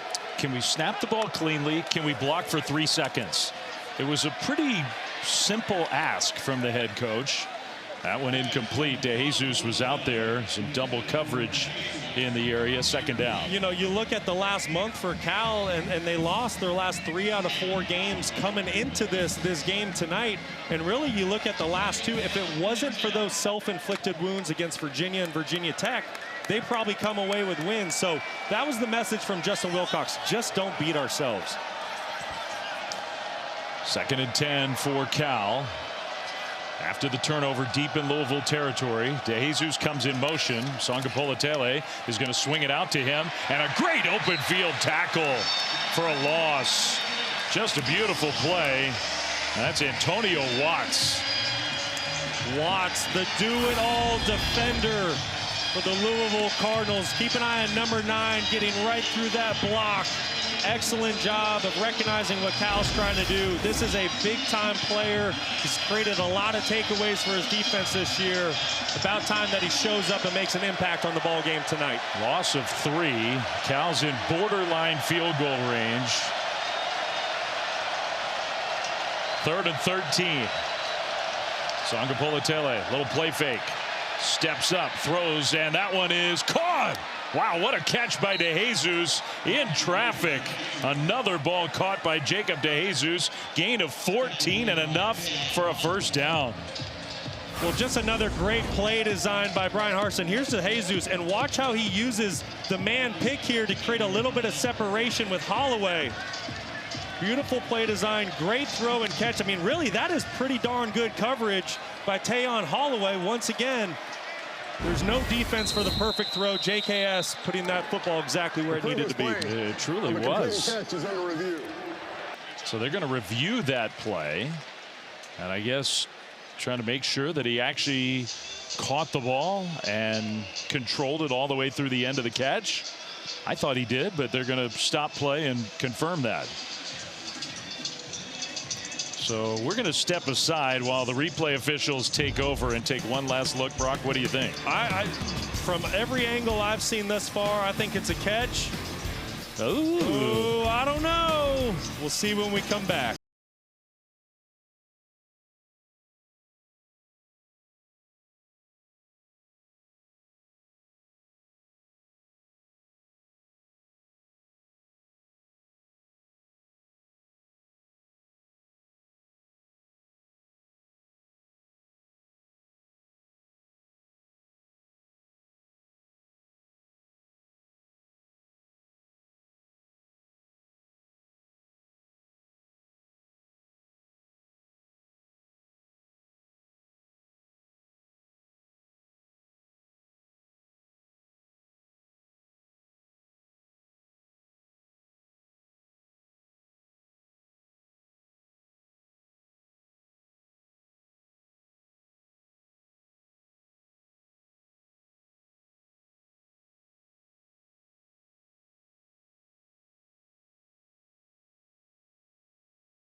Hey, a big moment just seconds ago. The referee came on the microphone, ruling of completed pass overturned, incomplete. Yeah, and really good call by the officials. After a second look, the receiver, you have to have complete and continuous control throughout the process of the reception. You see the football, it touches the ground. The Jesus not able to bring it in for his young quarterback. Well, instead of first down, Cal inside the 20. It's a 45-yard field goal try for Chase Meyer. Trying to turn the turnover into points. Snap, hold, kick on the way. And that kick is good. So Cal converts. Nice kick there from Chase Meyer. And for the Bears, something positive after the interception. They get 3 points out of it. Well, for Justin Wilcox's team is up by a touchdown, 20-13. Long way to go in this one. Coming up after the Wake Forest Virginia game, which right now is over on ESPN. We might talk about that game at the end of this promo. We got some NBA on Saturday night. Suns at Clippers.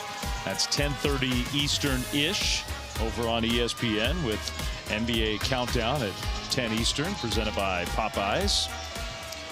You can catch all the action on the ESPN app. As of just a moment ago, Wake Forest was actually leading that game in Charlottesville. Virginia is the only undefeated team in conference play. They lost a game to NC State that was a non-conference game.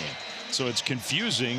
Virginia's having a great year, in great position, the overwhelming favorite to be one of the two participants in the ACC championship game. Listen, if Wake is able to pull off this upset, just add it to the list of chaos in the ACC this year. Week in and week out, you never know what's going to happen in this conference. And it's a big score for Louisville fans also. If the Cardinals can find a way to come from behind and get a win here tonight. We'll keep this posted. Carolina gets another win, starting to play better. SMU's in a pretty good position. Miami looked dominant today. How about UConn? Now, it doesn't hurt Duke's chances for a conference title, but what a win for Jim Mora and UConn over a good Duke team. Clemson leading Florida State. But the big one from Louisville's perspective, I think, is over on that right side with UVA. I agree. With Louisville's lone loss this season to the Cavaliers, that is exactly where Cardinals fans are keeping their eyes. Handoff and good effort by Keywan Brown. Just had nowhere to go. And Zeke Massis, who last offensive play for Louisville came up with the interception. This time, he makes the tackle. And that's something that Justin Wilcox said to us this week when we met with him. He said, as great as a cover corner as Zeke Massis has been, the one thing I'm challenging him to do is to be a better tackler. Don't be afraid to get involved in trying to stop the run. You saw an excellent job of that right there on that last play. So 2nd and 10 for Louisville. The offense having a little harder time here. Play fake. Moss in the pocket. Pass deflected, and he catches it again for the second time in this game. Now this time he ends up losing yardage. So maybe it wasn't as good of an idea. He also took a massive hit. It's his second reception off a tip pass. And it's so tough because when you see the ball in the air as the quarterback, you want to go make a play. But really, you just need to bat this football down, save the field position, because now you're looking at a 3rd and extra long. You really put your offense in a tough situation. Aiden Kiana, Ina, who's having a really good year for Cal, got his hand on the ball. Now a quick hitter. Out into the right flat. Penalty flag thrown behind the play. Moss took a hit. The tackle a yard short of the first down. Let's see. Chris Bell, good catch and run. Was Moss hit late? Personal foul. Roughing the passer. Defense number 19. The 15-yard penalty added to the end of the play. Automatic first down. Oh, what a big penalty that is against Cal. That's on 19, Odera Okaka. And this is just unnecessary. You're going to see Moss clearly has the football out of his hand. You don't need to make that hit. You're getting ready to get off the field and give the football back to your offense. That is one of those self-inflicted wounds that have continued to hurt this Cal football team throughout the process of the year. That's a huge penalty. It makes the play a big one. The yardage from the pass and run, and then the penalty yardage on top of it. Louisville all the way out to the 49-yard line. Handoff, Keywan Brown, left side. Good run into Cal territory down to the 45, maybe even the 44-yard line. So what a sequence there. The tip ball instead of maybe an interception or another Cal turnover. Louisville got another chance, and the penalty gives them a first down. And great teams take advantage of those so-called gifts, if you will. You got to think about it. Louisville came out of halftime, turnover. They're able to hold Cal to a field goal. Kind of had some wonky plays here on this drive, but now you're driving and you just cross midfield. Completes a pass. Moss does, right sideline. And the tackle out of bounds. 2 penalty flags thrown. Colin Lacey with the catch. In fact, maybe 3 flags came out. Was that a face mask? Yeah, it certainly was. Drew Polidor, the safety, made the tackle. Personal foul. Face mask. Defense. Number 2, 15-yard penalty. Automatic first down. That's 30 yards of penalty in what, the last 3 plays? It's self-inflicted wounds, things that just can't happen. Drew Polidor, see, it's just poor technique at the end of the day. It's an unnecessary play. Polidor, transfer from Montana State, took over the starting safety role about a month ago when Isaiah Crosby went down with a season-ending injury. And you just hit the nail on the head right there, Flem. 30 yards and penalties. Just can't have it. Louisville down close to the 20. Handoff Brown. Right side. Kewan Brown. Inside the 5. Tackled short of the goal line at the 1. Brown thought he got in. Spotted short. Gain of 21. How close do we think he got? Isaac Brown thought it was a touchdown. Excellent job by the offensive line, winning at the point of attack. Ooh, boy, close. That's close. That's close. Does the knee go down before the ball crosses? That could have been one where they stopped and took a look. I'm surprised they didn't. Louisville with the power formation. You got a fullback in there. Brown behind him. Moss tried to sneak it in, getting pushed from behind, but he had nowhere to go. I mean, barely made it back to the line of scrimmage. Well, and that's a long one. I don't really like the QB sneak call there, especially against this Cal defensive front. Their defensive tackles, I mean, they're massive. 320 pounds, 335 pounds, 340 pounds. It's going to be tough sledding inside. So now Louisville swaps some personnel. Cal's defense answers. 2nd and goal from the 1. You have Bell and Lacey at the top of your screen. In motion, Moss is going to try to sneak it again. This time leaned forward. No signal yet. Now touchdown.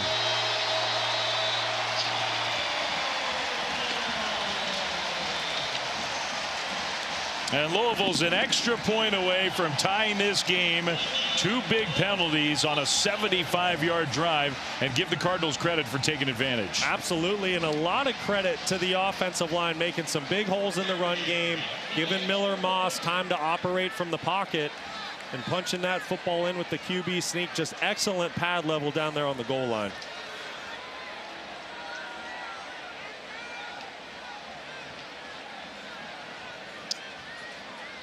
Maybe took a minute to make sure he got in. And now Ranvier, the place kicker, getting ready for the point after try. No problem for him. Up and good to tie this game at 20. 7:43 to go. 3rd quarter. Big game here in Louisville. The Mary Miller Steamboat. How about that?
Well, there's the Taco Bell Live Más student section. Only one student section can claim the title of Live Más Student Section of the Year. Who will take home the trophy this year?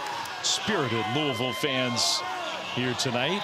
There's quite a scene in the student section in Lubbock, Texas this morning. Oh, yes, it was. Great scenes from college game day. It was fun. Texas Tech, big game in the Big 12. They're all big at this time of year. The Big 12 and ACC, there are some parallels in terms of the chaos in those conferences. How many teams still feel like they have a chance to make it to their conference championship game, to maybe win that game, make it to the college football playoff? And then that's exactly right. How many teams from those two conferences make it to the college football playoff? You know, that's been a big conversation. Can you get 2 or 3 teams? I don't know. A lot of carnage taking place right now in November. And Louisville trying to avoid a big upset here at home. Almost 3 touchdown favorites. A tie game, 7:43 to go third quarter. Let's get a check-in studio with Kevin Connors.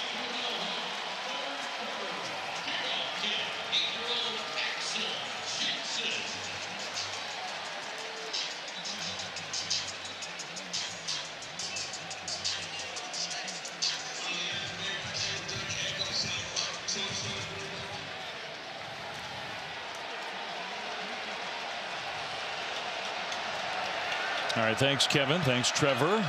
Good update there. A little jet sweep action. First play from scrimmage for Cal, and good speed by their wideout, Karan Adams, who tried to sort of tightrope down the sideline. I think got stopped and pushed out a little bit short of a first down by Caleb Perry. Boy, if I'm Brian Harsin, Karan Adams is somebody I'm going to find a way to get the football to more. He has not had many touches coming into this football game.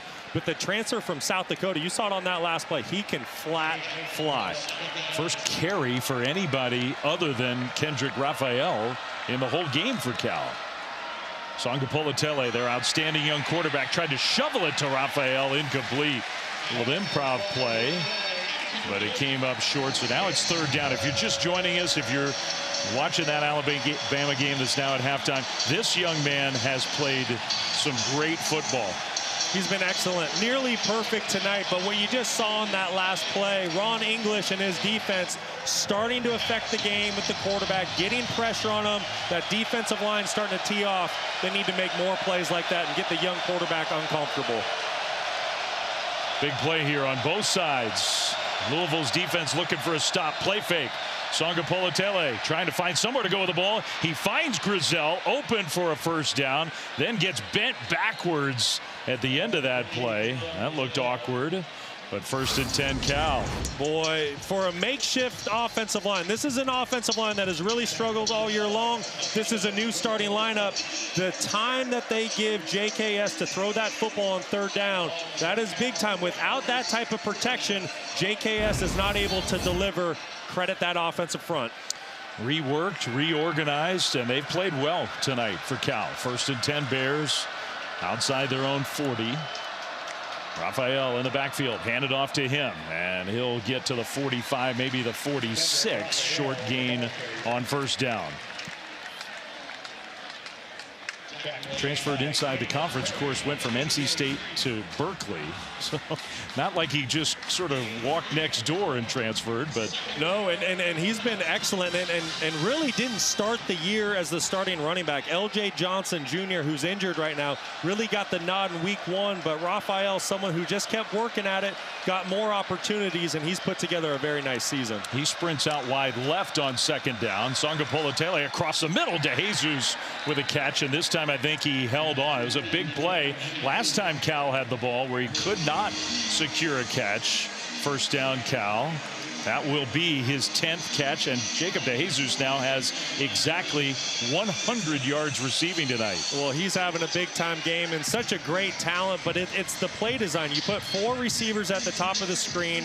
It creates a one-on-one at the bottom of the screen for DeJesus. Louisville brings pressure. It's just an easy pitch and catch on the slant route. Tie game, Cal on the move, and now flags thrown. For the Bears, the penalties have started to pop up here. Offense, number 77, 5-yard penalty. That's Braden Miller. Braden Miller, who's fallen back into a reserve role, but he's back into the starting lineup tonight at right tackle. Just getting a little bit of a head start here. You have to wonder if JKS was trying to work a little bit of a hard count. Nevertheless, can't go backwards on 1st and 10. 6 Cal penalties for 50 yards. What, 35 of those penalty yards in the last 2 minutes of gameplay? I was going to say it was a really clean first half for the Bears. All of that is in the 3rd quarter. 1st and 15. Raphael gets the carry straight ahead, gets that penalty yardage back, and then some. Nice run for Raphael. 7 more yards on the ground. #1 player in college football in terms of percentage of rushing yards for his team. He's got a bigger percentage of rush yards for Cal than any other single running back in the country. Well, he has really been the bell cow. Cal came into the season with 3 running backs they really liked. Kendrick Raphael has completely taken that position over. Songa Politele across the middle. That one was caught. DeJesus again, contested catch. TJ Quinn with the tackle inside the Louisville 40 to set up a 3rd down and about 3. Once again, Brian Harsin taking advantage of matchups. Anytime you can get DeJesus matched up on a linebacker like you just had, advantage Cal. Great job overcoming the penalty on 1st and down to make this a 3rd and manageable. Don't be surprised if they keep the ball on the ground because it's 4-down territory. And Cal moves again. Another false start for the Cal offense. And it is loud here at Louisville. False start. Offense, number 81. 5-yard penalty. Still 3rd down. You just can't have it in these situations. It's 3rd and 3. It's a tie ball game. This is a critical moment in the game. JKS is asking for the football. He claps. But Bastian Swinney, who's in at center for the first time this year, doesn't snap the football. They have to communicate and get on the same page. And now you bring a whole different personnel group in. It was 3rd and 3. Now it's 3rd and 8. Outside of field goal range. That was a bad time for a penalty. Songa Politele into traffic, and DeJesus went up and snatched it. Wow, what a catch by DeJesus. And we'll see if he secured that one. 21 yards if it stands. Tell you what, Songa Politele, this kid is just unbelievable. That is a big league throw. He's just 19 years old, true freshman quarterback. He's unbelievable. I don't know what else to say. He reminds me of like a young left-handed Dan Marino. I mean, this kid, his accuracy down the field is second to none. There might not be a quarterback in the country who more consistently puts the ball exactly where it needs to be in those kind of tight window spots than this guy. DeJesus throws it back to Songa Politele, who throws it forward for a 1st down. Cal's breaking out all the trick plays tonight. Inside the 10, it'll be 1st and goal. Brian Harsin digging into his bag of tricks. Finding Landon Morris. I love it. DeJesus, who would have thought he could throw a football? Really involved in the offense tonight. It's his 3rd throw. I know, it's unbelievable. So fun. 1st and goal, Cal. Tie game, late 3rd quarter. DeJesus gets shoved out of bounds. Quick catch and turn upfield. I mean, Cal is breaking out all the stops. I mean, they really are. And like you said, Flem, this is DeJesus. This is the 3rd time the wide receiver has thrown the football in this game. Landon Morris able to sneak out the back door, gets behind the defense. Cal laying it all. They're pushing all their chips. They're pulling all their tricks tonight. Brian Harsin calling a really great game. And technically, it won't go down as an actual pass because it was a backwards pass, but still, Raphael straight ahead run on 2nd and goal. Down inside the 5, trying to lean forward and get down to the 2. Now this is where the head coach has some decisions to make. You got 3rd and goal. You need 2 yards. I'm sure you're already thinking about, is this 4-down territory? Are we going to kick to take a lead? This is the 12th play of the drive coming up. Well, it's a decision that Justin Wilcox certainly does not want to make. We've seen Cal punch it in on the ground tonight. Expect a play action pass here. I'd like to get the quarterback outside the pocket. Under center. He is going to pitch it to Raphael, who gets upended. What a play by Tayon Holloway. Tripped him up and he lost yardage on the play. We'll see if that influences the decision here. No indication from the Cal sideline. The kicker's not coming on the field. Keep an eye on 25 right side of your screen. Does an excellent job avoiding the block, getting in the backfield, tripping up the back. And you know what? I don't mind this call by Justin Wilcox. When you're 5-4 on the year, you've lost 3 out of your last 4. You have the number 15 team in the nation on the ropes. I like the aggressive call. Jacob DeJesus is at the top of your screen. 4th and goal, and they moved again. That's the 3rd time on this drive. False start. Offense, number 81. 5-yard penalty. 4th down. And now the kicker's going to jog out there. And you know what? I don't put this on the players. I just think this stadium right now is too loud to use the clap as your silent cadence. I love when a quarterback is simply able to lift his leg and the center looks between his legs, or you get the tap from the guard. It just kind of takes the crowd noise out. It is clear that the Cal offense cannot hear the clap by JKS right now. Now Chase Meyer from 26 yards to put Cal back ahead. Kick was almost blocked, and somehow it made it through. Holloway almost got there and blocked it.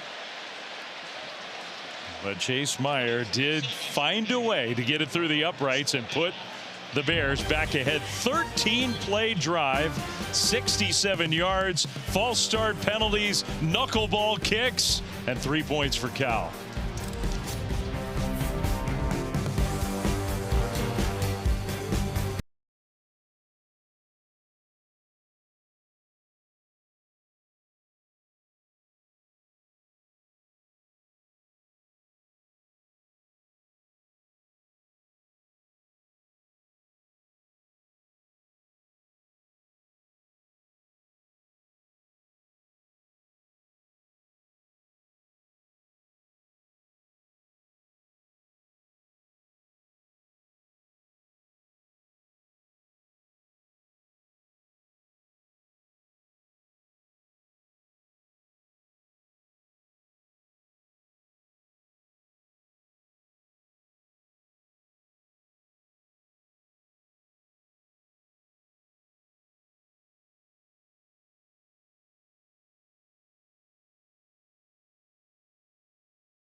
Another impressive drive for Cal. Penalties force the Bears to settle for a field goal. Their young quarterback is playing so well tonight.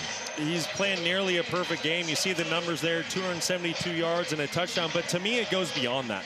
I mean, he really has been the entire offense. Credit Raphael, the running back. He's having a nice night. But everything goes through this true freshman quarterback. His teammates need to help him out. They need to stop the self-inflicted wounds with the penalties. Good coverage against a good return man. Louisville gets the ball back down 3. Lots going on around the country. We needed another update in studio with Kevin Connors.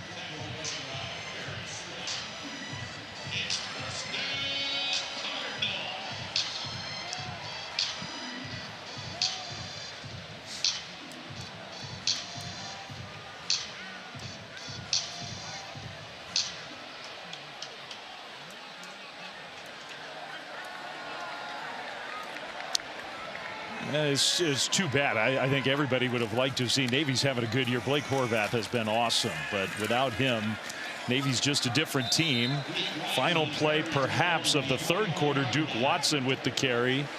And Louisville, they got lots ahead. They've got championship aspirations. They've got 15 minutes to make sure they don't get upset on their home field. We go to quarter number 4 with the Bears up by 3.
ACC championship game.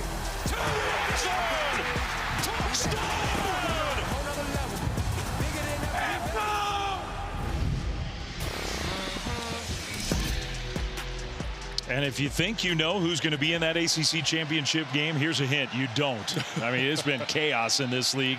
And for Louisville, what an important 15 minutes. Win this game, you got, by the computers, maybe a 40% chance of getting there. Lose, down to 10%. Miller Moss, first play of the drive for Louisville, running a long way side to side, didn't go down, and ends up taking a big hit, and he's down on the sidelines.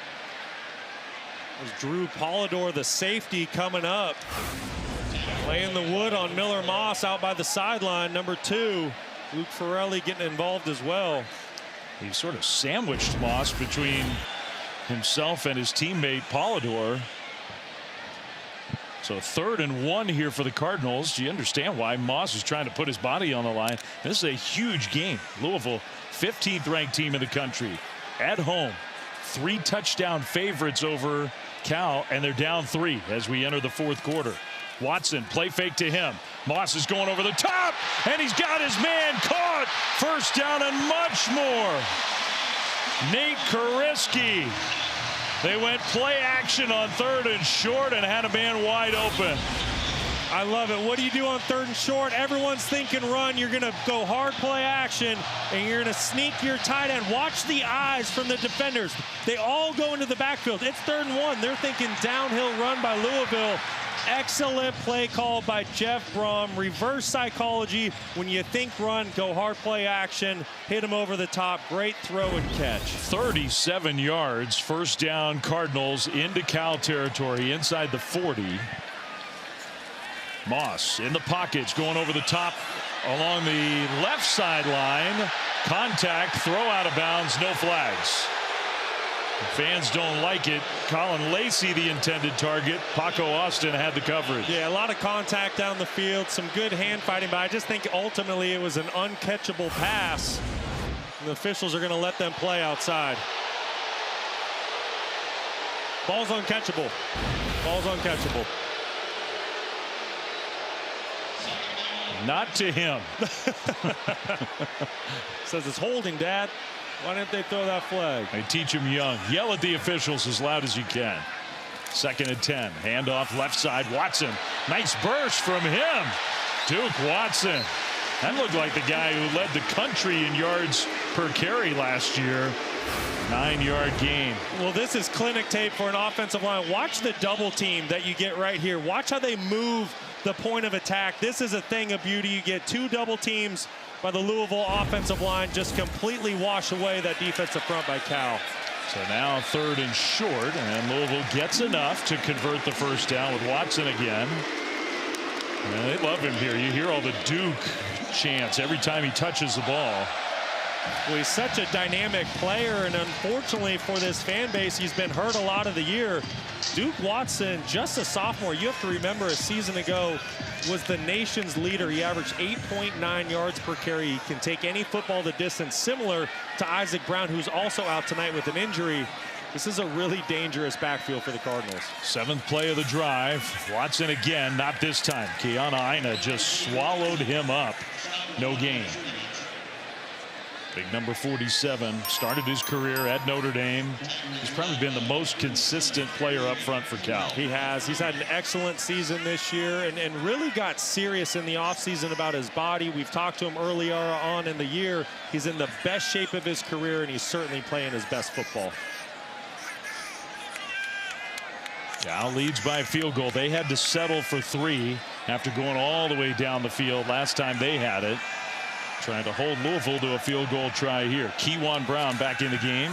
Moss in the pocket, throws, and it is caught or no. Out of bounds, incomplete. Collins looked like he secured it along that far sideline, but no catch.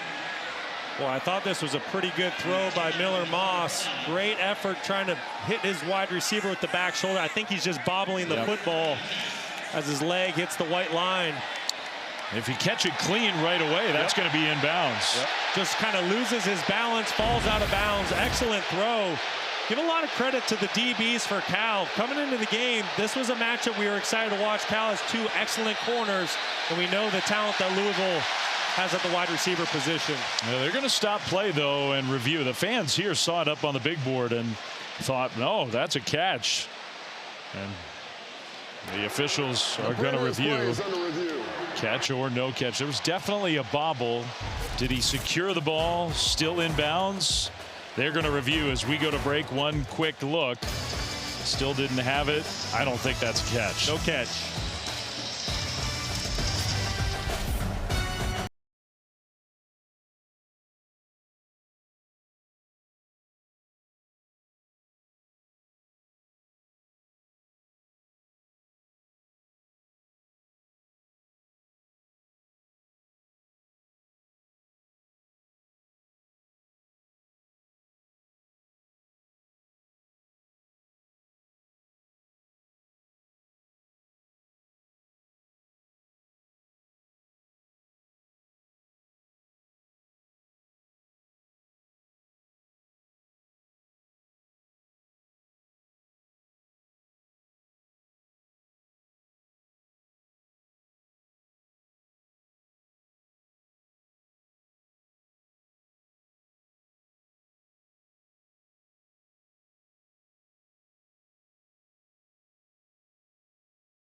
Welcome back to ESPN College Football Primetime, presented by Geico. Really entertaining game here in the ACC. Cal on the road, 23-20 they lead, 15th ranked Louisville.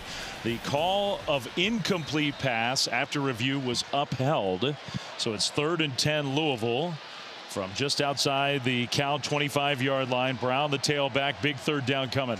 It really is, and we haven't heard Chris Bell lately. He's right here. See if he can make a play on 3rd down. They hand it off to Brown, who made one man miss and then got tackled, trying to take Cal by surprise. And the Bears, even though Kewan Brown did a good job by making the first tackler miss, they were not really surprised. Field goal team comes out there. That was interesting. Yeah, that call by Jeff Brom really surprises me. Officials timeout on the field for injury. There's a Cal player down on the field. Maybe the safety Cam Sidney. Looks like Cam Sidney. They're thin in the secondary with some injuries, and he is hurting bad.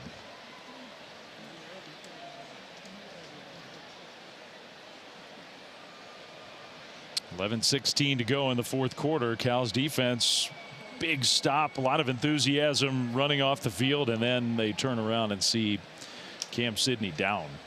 Really one of those leaders on the back end. He's a guy who's been around the program for 4 years now. He's had to wait his turn to be a starter behind some NFL talent. making the most of his opportunity this season. See number 20. Yeah, looked like that right leg got pinned under, even if it was just for a second. A lot of force on the knee, on the ankle. So he's sitting up now. He's going to get up, try to put a little weight on that right leg. He wants a minute to see if he can walk off on his own power. Barely. Well, hopefully he's all right. Well, Friday night over on the ACC Network, we'll have a college basketball doubleheader for you starting at 7 Eastern. Number 6 Duke heading to, well, they're going to host Indiana State.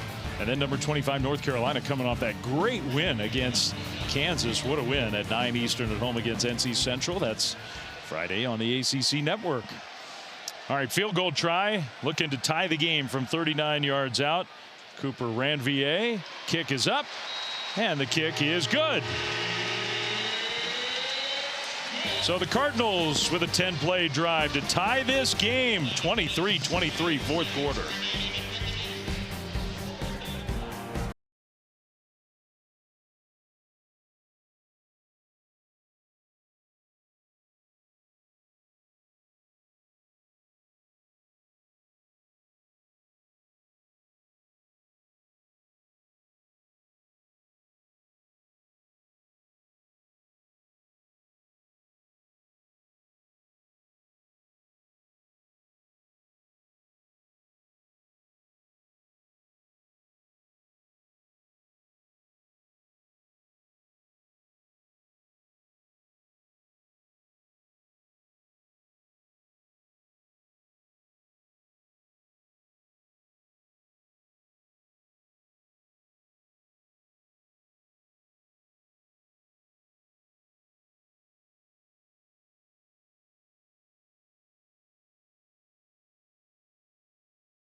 ESPN College Football Primetime is presented by Geico Switch and Save. Get more with Geico. All right, so you're planning a trip to Louisville. You could do a lot worse in heading to Swizzle. They'll make you a good old-fashioned. That looks pretty good. Smoky old-fashioned. Up on top of the old Gold House Hotel. And the restaurant rotates. You see the city, you see the river. I think it's worth checking off if you come to Louisville. I think so. Especially if you get one of those old fashions. Dave Fleming, Brock Osweiler, Stormy Bonatoni. Really good game here in the state of Kentucky. 23-23, 11 minutes to go. Kickoff through the end zone. Cal's offense comes back on the field. And this Cal offense, there have been no shortage of explosive plays tonight. Jaron Kiave, Sangupolo-Tele from the get-go tonight. This one to Karan Adams down the field, little half roll. Hits Adams, who just has absolute jetpack on him. Just a speedster down the field. Then later on, watch all the eye candy that goes out to the flat. You have a tight end, you have a running back. It gets the Cardinals' eyes in the backfield. It allows De Jesus to get behind the secondary. And I tell you what, there's just 2 examples, but there's about 7 or 8 plays where JKS and this offense, they've just been perfect tonight. Here he goes again, trying for a back shoulder throw, incomplete. Cal wanted a flag, but no penalty flag thrown. It's 2nd down. And those explosive plays, that was really a big key for this Bears football team coming into the game. They've really struggled at creating chunk plays down the field coming into tonight. No problems. Brian Harsin put together an excellent game plan, and JKS has been spot on. But now 2nd and 10 for the Bears. Last drive had a hard time communicating. Bunch of penalties before the snap. Get it? Snapped cleanly here. De Jesus. Almost a backward pass. Turned it upfield along the sideline, but got shoved out of bounds and only got maybe a yard. De Jesus having a career night. That's his 14th catch of the ball game. Those little quick swing screens, that's just an extension of the run game for Cal. Let's get the football out to the perimeter. Let's give it to one of our best guys in space and see what he can do with it. But here we go at 3rd and 9. I expect Louisville to pin their ears back and come after the young quarterback. Here they come. Sangupolo-Tele on the run. He's going to throw, and it's incomplete. Trying to hit the tight end Morris. Louisville's defense, that's a big stand. They forced the 3 and out. Well, I really like Ron English, what he does here defensively. He's going to heat up the young quarterback. Keep your eye right here. This extra pressure gets JKS off his spot. He's not able to deliver the football down the field. You see the pocket collapse. And that's a defensive coordinator dialing up pressure at the right time and getting the football back to his offense. Brooke Honore, only the 2nd 3 and out of the game for Cal. They haven't punted much. They've had a really good offensive night. Gets the punt off and angles that to the sideline, which is not a bad idea with Colin Lacey as the dangerous return man. So now the Louisville offense back on the field, and without Isaac Brown, their top playmaker in the backfield, Kewan Brown, has been excellent. He really has, and really making the most of his opportunity to be running back #1, first time ever in his career. And he's been excellent tonight. 12 carries, 121 yards, averaging over 10 yards per carry. And just look at also what the offensive line has done for him. As a running back, you can never do it all on your own. I think that front 5 up front, the tight ends, they've been excellent with their run blocking schemes. And if Louisville's going to get the win tonight, they need more Brown here in the 4th quarter. Brown runs. Brown, tough running outside the 45 to the 46. Another good rush for the sophomore Kewan Brown.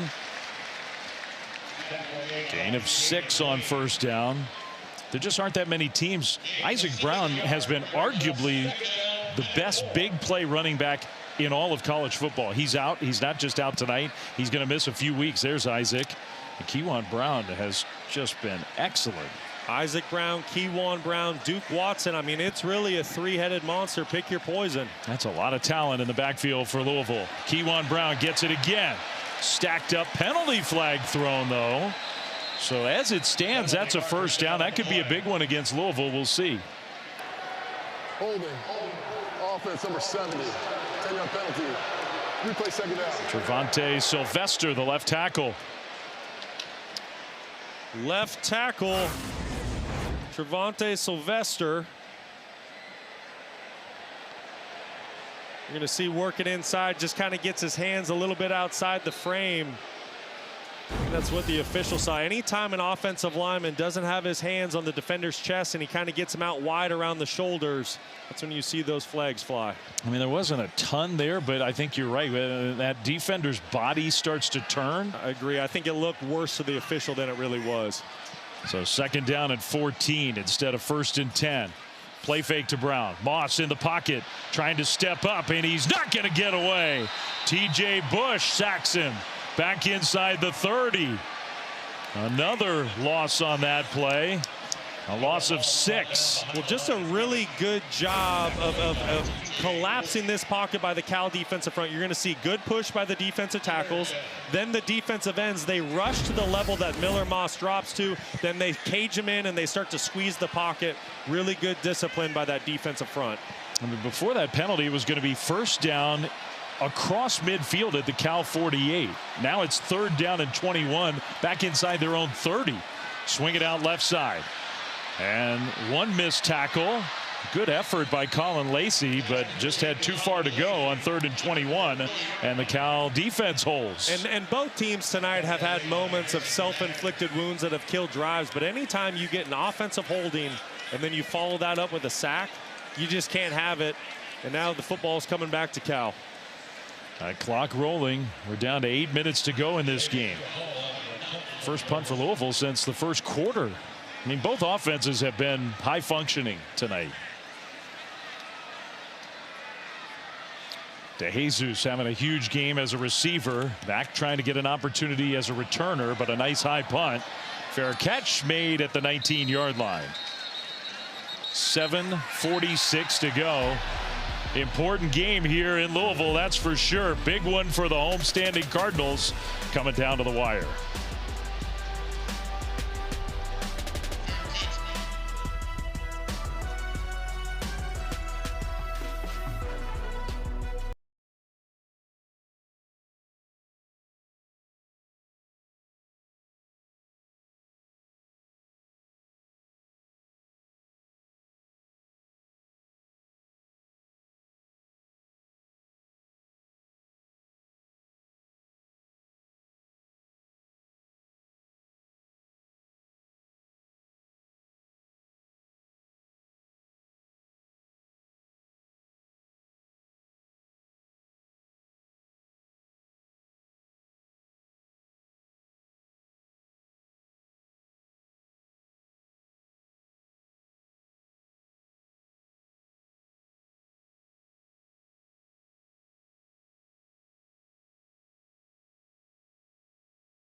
It's our game track brought to you by Coca-Cola. Cal on the road, big underdogs against 15th ranked Louisville. This game has been close the whole way through. Jaron Kiave-Sangapolotele having a big night. The freshman quarterback, 273 yards, so many brilliant passes. Jacob DeJesus, 14 catches over 130 yards. And Kewan Brown having a great night on the ground for Louisville. The Cardinals defense back on the field. Cal's offense out there. Kendrick Raphael made the first man miss. Nice tough run for a gain of 4. Let's go down on the field to Stormy. Well, Dave, Jaron Kiave-Sangapolotele typically on the sideline is pretty reserved and workmanlike. He comes off the field, sits in, looks on the iPad, talks to Brian Harsin. he has been pretty fiery this quarter. He went to his teammates and said, we know what we got to do right here. He said, show them who we are. They're not prepared when we play like we show who we are. Grown up before everybody's eyes. Another carry. So Cal's so pass heavy all game. Back-to-back runs and positive runs, but now you're faced with a third down right away. Yeah, great report by Stormy. You gotta love the vocal leadership by the true freshman quarterback, but here's a pivotal third down play here midway through the fourth quarter. Can Ron English's defense get off the field and protect this home field environment? We'll see if they bring pressure here on the true freshman quarterback. Third and a long 2 for the Bears. Sangapolatele with time. He throws incomplete. It went right through the hands of Mark Hamper. I mean, it had a lot of mustard on that pass, but Hamper had a chance to catch it and did not. Well, it was certainly a fastball. You're right about that. A lot of heat on that. Would have been a tough catch by Hamper, but he did have opportunity. I want you to see the coverage by the Cardinals here. Where's JKS supposed to go with this football? I mean, every wide receiver is just wired up. Great job in man coverage by Louisville. And I love that call by Ron English. It's third and short, backs against the wall. We're going to play man coverage and get after it. Great stop by Louisville. Back-to-back punts for Cal. I think that pass ended up hitting Hamper in the face mask. Ball bouncing on the turf, and the Bears will down it. And it's rolling back inside the 25, but I think it'll be spotted a little forwards of that. So the Louisville offense back out there. Time to take a look at our college football playoff rankings brought to you by Allstate. We're showing you the top 12. Virginia, number 14, top-ranked ACC team. They're in trouble right now at home. Louisville's in trouble here. The 15th-ranked team, Indiana, with the win of the day, I think, Brock. I was just going to say, that's right where my eyes went. The comeback win, the fourth quarter, last-minute drive by Fernando Mendoza to drive his football team down the field, throws the game-winning touchdown. Excellent job by the wide receiver to get his foot in bounds. That was a fun one to watch earlier in the day. And Texas Tech, too. I mean, we shouldn't overlook the Red Raiders because they dominated. Undefeated BYU, undefeated no more. Handoff on first down, and Duke Watson with a tough run.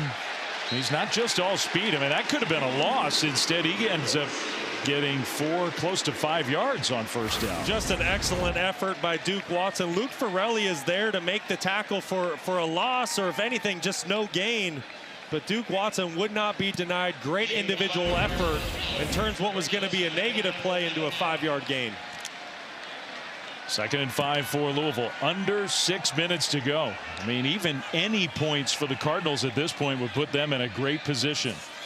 Miller Moss in the pocket, throws middle, and that pass caught with good coverage. Farrelly was all over the tight end, and the tackle made immediately stopped Kariski about a yard short. Really strong hands by Kariski. Luke Farrelly was all over him, like you said. Good job bringing in that football to make a 3rd and 1. The ball spotted inside that yard marker. So this has been a spot we've seen Louisville sneak it a couple times in 3rd or 4th and a half a yard. We'll see. Moss is coming under center. Moss will try to sneak it and went right side. I think he got there. That should be enough for the first down.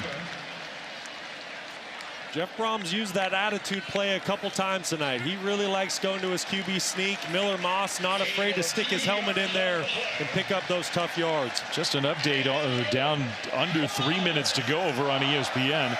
Undefeated in conference play, Virginia down by a touchdown late at home without their starting quarterback on the field. Another deflection. What is that, the 4th one of the game for the Cal D-line? They're doing a great job of reading the quarterback's eyes, getting their hands up when he goes to throw the football. But I'll tell you what, Flem, you want to get this crowd fired up in the stadium, flash that Wake Forest score right now. I mean, it's huge. You're exactly right. If Virginia loses that game, all the percentages for Louisville go way up in terms of making the conference championship, maybe making the playoff. Their only loss of the year came on this field to Virginia, a game that Louisville statistically really dominated. Virginia still found a way. 2nd down, and the pass, what a hit immediately after the catch Open field tackle. Collins held onto the ball. Luke Forelli there to put the tackle on. This is a really good methodical drive by Louisville. They're chewing up some clock. They're picking up first downs. But once again, they're faced with another critical third down. Who on the Cal defense can step up and make a play? Normally it's been Cade Uluwave, but he is out tonight with an injury. Who can step up in that front seven and make a game-changing play for Cal, who's had so much heartbreak the last couple weeks? Watson in the backfield. 3rd and 7 for Louisville. Moss steps up. Now trying to scramble. Moss will throw. And the pass is incomplete. He hit the defender in his back. Paco Austin was there with the coverage. Moss took a hit. It's 4th down. That was a great job of Miller Moss keeping the play alive when the pocket broke down, got outside the pocket. Keep an eye at the top of your screen. That's the matchup that Miller Moss is trying to work. Paco Austin not giving up on the play. He slips. Football hits him right in the back. And what a stop by the Cal Bears to get the football back to their offense with under 4 minutes to go. So we had no punts for a huge chunk of this game. Now the teams are just punting it back and forth to one another. And that's a beautiful punt. And I mean great. About as good as you can do.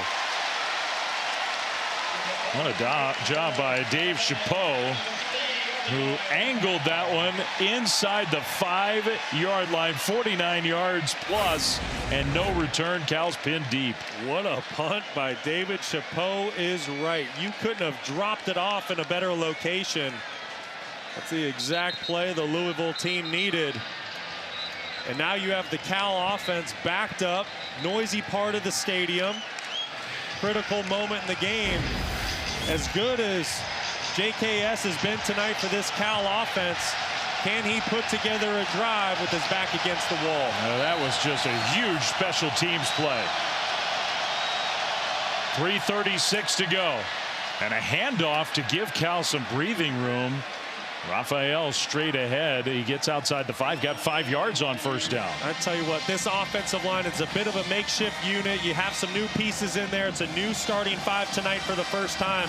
I really think they played their tails off, and Kendrick Raphael has ran super hard and gotten a lot of really tough yards in between the tackles. 2nd and 5 Bears. Clock rolling. Tie game, 4th quarter. Raphael in motion. They fake it to him. Songapolatele left sideline to Jesus, makes a catch and goes out of bounds. Another one of those back shoulder throws delivered perfectly.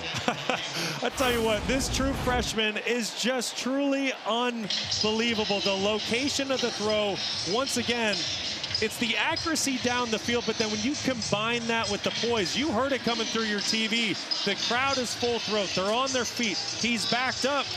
You would never know that this is a 19-year-old true freshman delivering big time in the game's biggest moment. 24 yards, 1st and 10 Cal. Under center, Songapolatele. Play fake. Pressure comes. Retreating and throws incomplete. Ball knocked away. It'll be 2nd down and 10, back down to Stormy. And all that Brock has said about JKS is exactly why Justin Wilcox told us he could say with some conviction he wouldn't trade his guy for anyone. Said he's never been more convinced of a young quarterback than him. The way he sees the game, the accuracy, he does things you just can't teach repeatedly. And that is certainly true. I mean, this kid is special. He is a natural. And to think that he is just a true freshman putting his team on his shoulders, boy, is it unbelievable to watch. He'll throw that one out quickly to the right side. Catch and turn for Jordan King, but good open field tackle. D'Angelo Hutchinson is having a nice game. It's 3rd down. I expect wrong English here. I think Cal's going to let this thing go down to the 2-minute timeout. We're going to have a big 3rd down when we come back. No kidding.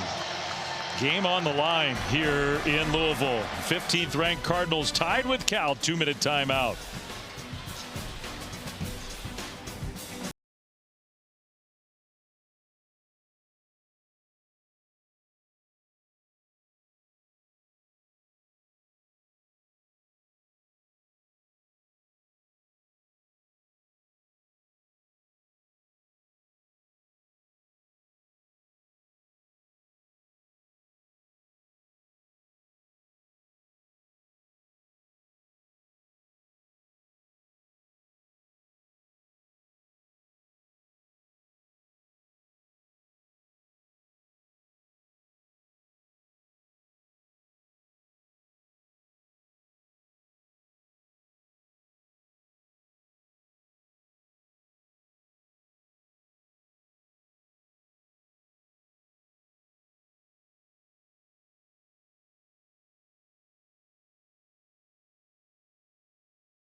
All right.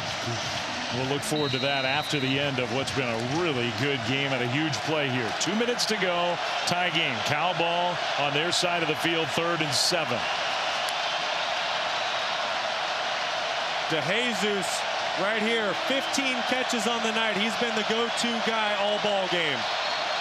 And now what? They're going to stop things. Timeout. Louisville. Their first So timeout Louisville uses one of their 30 3 seconds. timeouts, which is interesting. Coming out of the 2-minute timeout, they didn't love the look, so they use a timeout. Well, Tuesday night again, just another reminder, we've got the exclusive reveal, the next college football playoff top 25 rankings, which, by the way, these last 2 minutes greatly impact the game in Charlottesville, greatly impacts. We still got a lot to be decided before then. That's Tuesday, 7 Eastern on ESPN with all the reaction afterwards. Now this Cal team trying to spoil Louisville's chances of staying 15 or higher. The Cardinals defense trying to get off the field. Well, and you have to wonder, were they unorganized, or did they want to kind of play the chess game and see what Cal was doing? I think Ron English's defense has had his best tonight when they play man coverage and bring pressure on the quarterback. Cal kind of shifts the formation. There's DeJesus. Sangapolatele, pressure comes, gets rid of it. The turn upfield and the tackle short. Good defense by Louisville. Hamper with the catch, but he got tackled well short.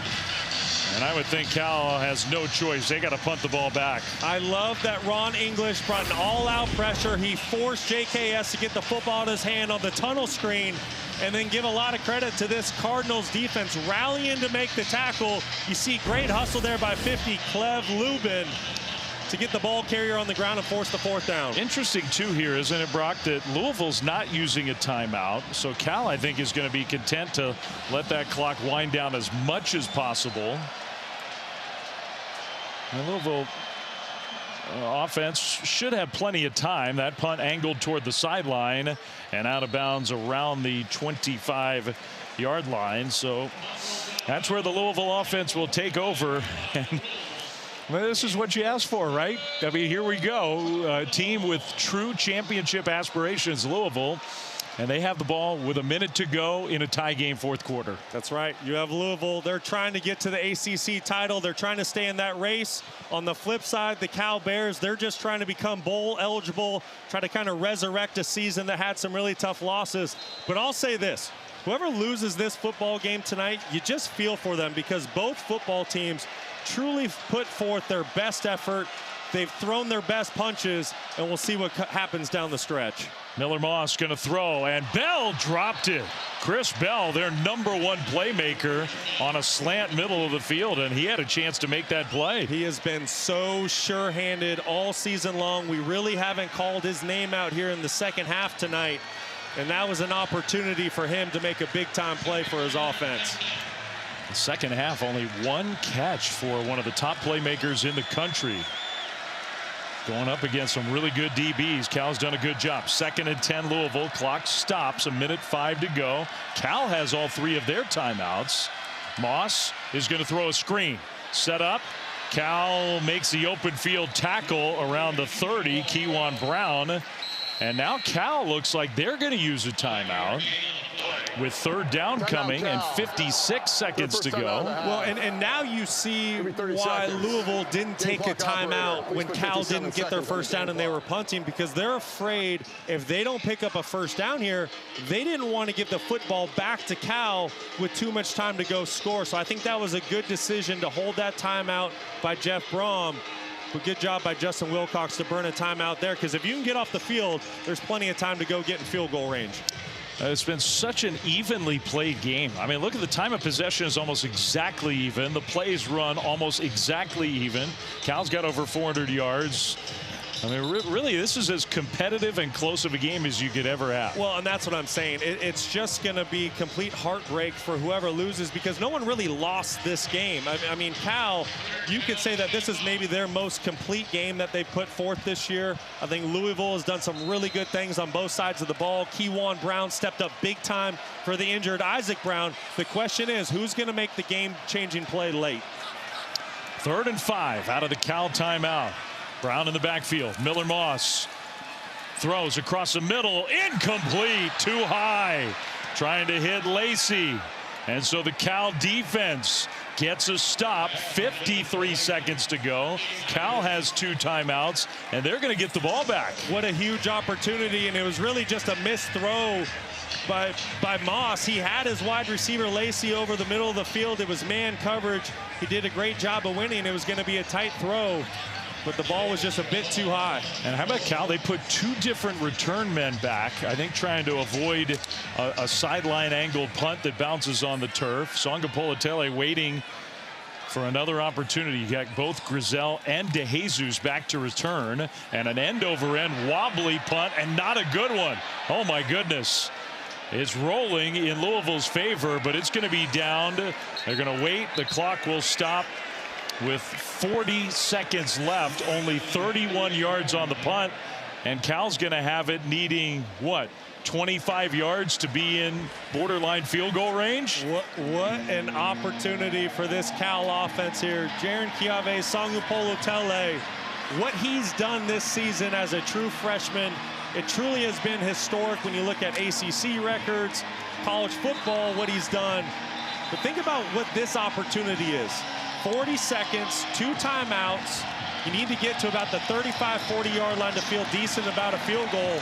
And you have an opportunity here tonight to knock off the number 15 team in the country. Virginia has just lost. Wow. First conference loss for the Cavs. Songa Politele gets wrestled, and he's going down. The Louisville defense comes up with a huge sack. Wesley Bailey got there, and now Cal has to burn one of those 2 timeouts, and they're farther away from field goal range. Well, this is Bailey working on the left tackle, Nick Morrow, who was the day 1 starter for Cal, and then kind of got sent to the bench for a little bit for Frederick Williams, but back in the starting lineup. This is just pure effort by Wesley Bailey, running the hoop, winning with speed and power. And that's the game-changing play Louisville desperately needed. That's a bad time for your left tackle to just get blown by, but you got to give Bailey a lot of credit for that. So Cal now just 1 timeout, down to 35 seconds, and it's 2nd and 16. After the punt, you're thinking, man, Chase Meyer, he may have a chance to win this game. Now Cal is in a more precarious position. Well, Cal had such a great opportunity there, and we've given their offensive line a ton of credit tonight. This is the first time that those 5 have started a game together. But right there, Wesley Bailey coming up with the big-time play when his football team desperately needed it. And you saw the 2 kickers. Myers, the primary kicker, but his career long is 45 yards. Murray's got more range in case they needed one, assuming he's healthy. The pass batted at the line of scrimmage. Incomplete. And Songa Politele got knocked backwards. Rene Conga got his hands up there. Well, this defensive line, they have their ears pinned back, and they are getting after this offensive line for Cal. And now Cal, you mentioned it a minute ago, they had great field position, but then you take the sack, the batted ball with 32 seconds here. It'll be interesting to see if Justin Wilcox tries to keep his foot on the gas or if he plays a little more conservative and tries to get this game to overtime. Your guy might be the best deep ball thrower in the country. Let him sling one down there, if you're asking me. Now timeout. Louisville. Their second timeout of the half. It's 30 seconds. On the defensive side, Songa Politele still shaking out that hand. I think he got hit hard. Jeff Brom's not happy to have to waste a timeout there. So, all right, so up to the moment, now you got 4 teams at 5-1. Louisville trying to join SMU, Pitt, Virginia, and Georgia Tech after the Cavs go down without their top quarterback at home to Wake Forest. 6 teams with 1 loss right now in the ACC. We're in November. I mean, it is anybody's guess who's going to be playing in Charlotte for the title game in a couple weeks. This is going to be a really fun month. But with Virginia going down to Wake Forest, that's what Louisville desperately needed. That is their lone loss on the season.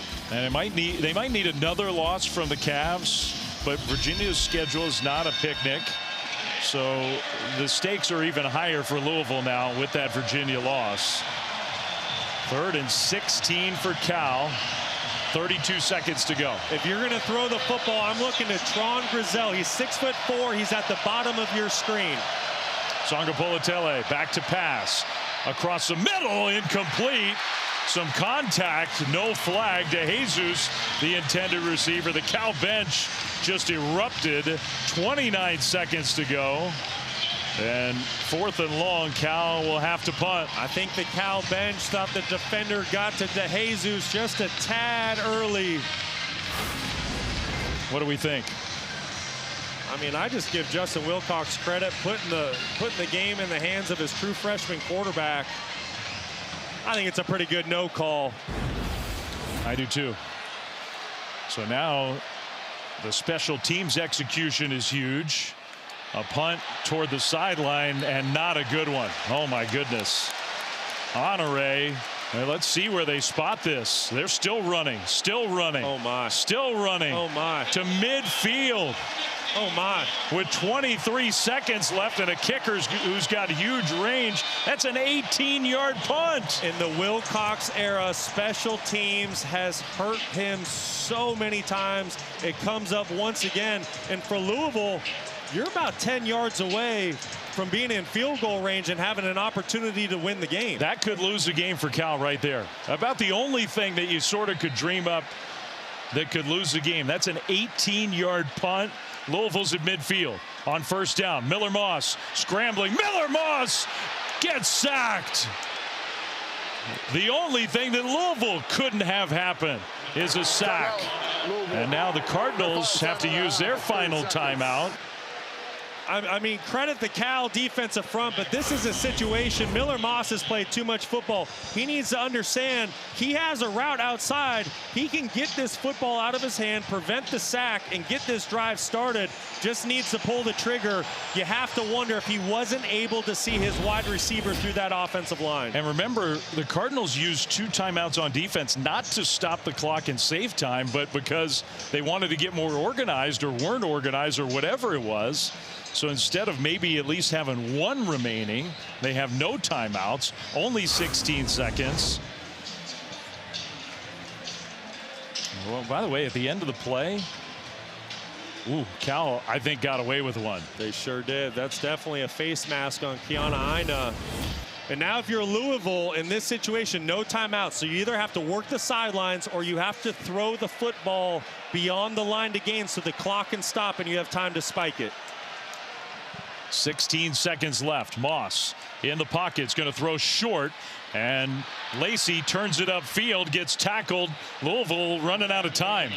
Down to 6 seconds, down to 5 seconds. Can they get a play clocked down to 1? I don't know. The clock operator stopped it with 1 second. I just don't understand that play call. 16 seconds. You know you can't work short of the line to gain. You can't work the middle of the field unless you throw it beyond the sticks where the clock stops. Now your only hope is a Hail Mary. It's 4th down because you clocked it, so you lose that down. And you're right. I mean, all you can do is just heave one up. Otherwise, this game's going to overtime, which, considering the way it's been played, feels appropriate. Yes, it does. But man, Louisville had an unbelievable opportunity after that punt. Both teams, both offenses. You're right. Moss scrambling, and he'll go down. Incomplete. That's the final play of regulation. The Louisville fans are unhappy. This 7-1 team is getting booed right now as this game goes to overtime. Quick break and back for the extra period after this.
Welcome to Overtime, presented by Cheez-It. It's crunch time. In the first overtime, each team gets a possession starting at the opponent's 25-yard line. If it goes to a second overtime, teams again start at the 25-yard line, but must attempt a two-point conversion after a touchdown with no extra points allowed. From the third overtime on, teams alternate two-point conversion attempts from the 3-yard line until the game is decided. Thank you, Reese. Good refresher. Louisville fans needed a refresher. The one loss for Louisville this year was in overtime. They had not even played an overtime game in 12 years before 1 month ago. Now they've got their second OT game of the season. Cal won the toss, which is an advantage. Cal elects to play defense to start the first overtime. Louisville begins on the 25-yard line, 1st and 10, with Kewan Brown and Miller Moss in the backfield for the Cardinals. Both defenses started to take control of this game in the fourth quarter and late. The offenses really were rolling before then. Moss is going to go under center. I formation. He'll hand it off. Brown straight ahead run. Brown tried to get away and could not. But a nice first down run, gain of 8, maybe 9.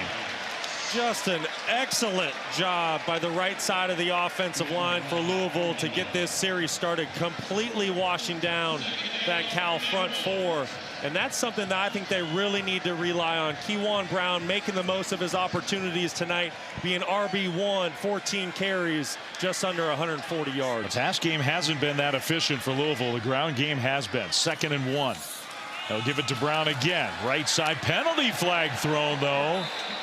Now that is a big penalty if it's against the Cardinals. Cal thinks it is. Instead of first down Louisville, this one could be going back. Personal foul. Illegal block below the waist. Offense number 85. It's a 15-yard penalty. Replay 2nd down. Even worse, 15 yards. Well, this is a really, really tough call because Kariski's hit with it. And watch him here from his fullback position. Watch how he goes and chops low. You are on the initial line charge allowed to hit a defender from the front below the knees. I mean, this is a really questionable gray area. I probably would not have thrown a flag in that situation because Kariski is coming straight downhill and hitting the defender from the front. Wow, what a huge call that is. So now it's 2nd and 16. Play fake for Miller Moss. In the pocket, gets hit, and the pass is incomplete. He takes another hit from T.J. Bush. He had time there and got hit late. 3rd and 16. He had plenty of time, but T.J. Bush at the top of your screen, just relentless effort working on the left tackle, Sylvester. And you said it, Flem, just a couple plays ago. It's a football game filled with big-time offensive plays, explosive plays, great passing. But really, in this second half of the fourth quarter and now overtime, it's the defenses that are taking over. 3rd and 16 for Louisville with Brown next to Moss in the backfield from the shotgun. 4-man rush. Moss throws across the middle, knocked away, incomplete. Incomplete. It's 4th and long. And Louisville has a lot of faith in their field goal game. They're going to need it here. This will be a long one for overtime. I tell you what, Paco Austin and Zeke Massis have just been outstanding tonight outside at their corner positions for Cal. They knew coming into the game they had a tall task going against Chris Bell and Colin Lacey, but they have been up for the challenge tonight. Ranvier, he's excellent, but this is 49 yards. The first possession of the first overtime. The hold, the kick on the way. Again, Ranvier, man, is he good. With plenty of distance to spare, right through the uprights. I mean, that's huge. If you miss a 49-yard field goal to start overtime, Cal's in a position to just get in field goal range and win the game. Ice in your veins. Ranvier, when he's been called upon tonight, he has been clutch, putting the football through the uprights, and you can tell. We've seen him on the sideline. You see his reaction there. He is a confident, cool young man. Louisville strikes first in overtime. So it's a huge 3 points for Louisville before Cal starts their first overtime. Quick check in studio with Kevin.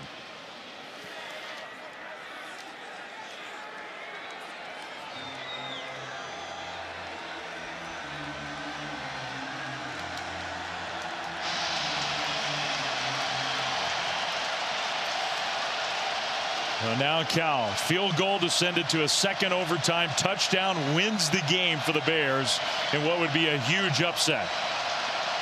Songapolatele starts the overtime possession for Cal in the shotgun. 1st and 10.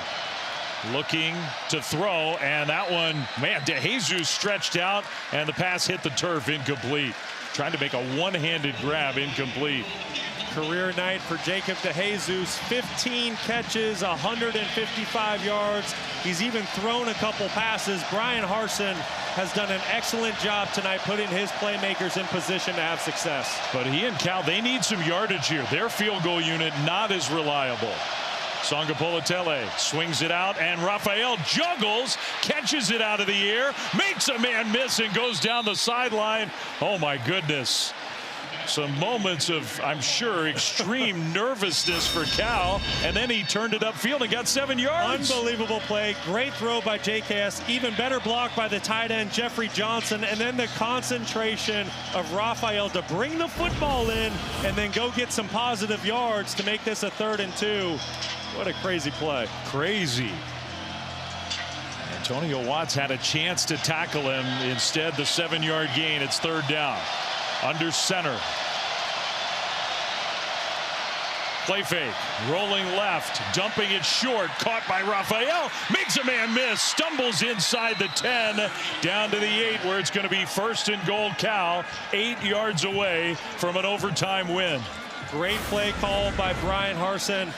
You're going to get your running back out to the flat, but you're going to use the guy that you've been using all game as your go-to guy as a decoy, bringing him back this way. It causes the defense to hesitate. Great play call by Harsin. Indeed it was. 1st and goal. And the handoff left side, just not a lot of room there. A yard, maybe 2 for the Bears. Louisville's already kicked a field goal to start this first overtime.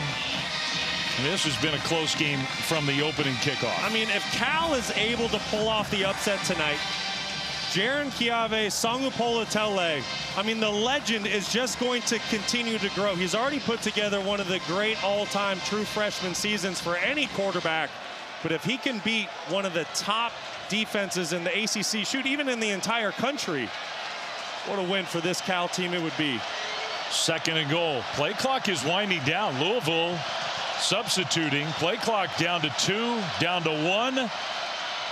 Handoff. Raphael inside the 5, down to the 4. So 2 straight runs on 1st and goal from the 8.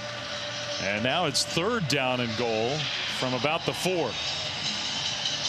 You're down your top tight end, Mason Minnie. He's out of the game with an injury, so you can't really rely on that big body down low. Jacob DeJesus just at 5'7", 170 pounds. Maybe you try to get the football out to the perimeter with him. Here we go. But if I'm Louisville, I'm bringing all-out pressure here. Songapolatele under center. 3rd and goal. Pitches it. Pitches back to DeJesus. He's looking to throw again. DeJesus now runs. DeJesus gets tackled inside the 5. Some version of the Berkeley special for Cal, and it didn't work. And now what does Cal do? Are they trying to win the game right here, right now? It kind of looks that way. You see the conversation on the sideline, and it sure looks like the offense is going to stay out there on the field. You see Justin Wilcox having a conversation with Brian Harsin, his offensive coordinator. If I'm Cal, you have nothing to lose. You have the number 15 team in the country on the ropes. You're just a couple yards away from a victory. I like to go for it here. They have the timeout. They're letting that play clock wind down. It just gives them a little more time to kind of think things over. It'll be 4th and goal in the first overtime, and Cal will take a timeout. And this is, in a lot of ways, this is the beauty of college football.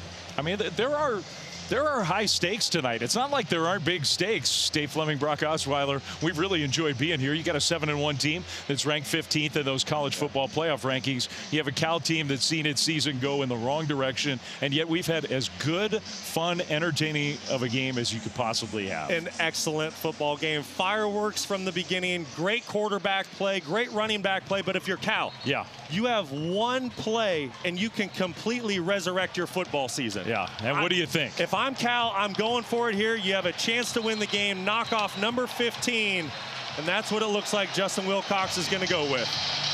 They've used a lot of trick plays, a lot of misdirection. One play to decide the game.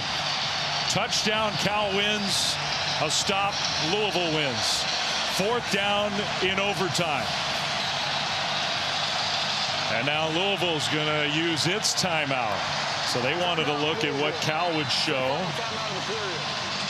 If you're Cal, do you have the same formation? Do you change the play after Louisville got a peek at what you were thinking about doing? No, I think you need to change it up. And Brian Harsin, he's been calling plays for a very long time. He's been a head coach at Boise State, Arkansas State, Auburn. This isn't his first rodeo, so I have a good feeling he was anticipating that timeout, maybe expect a different personnel grouping, but certainly expect a different formation.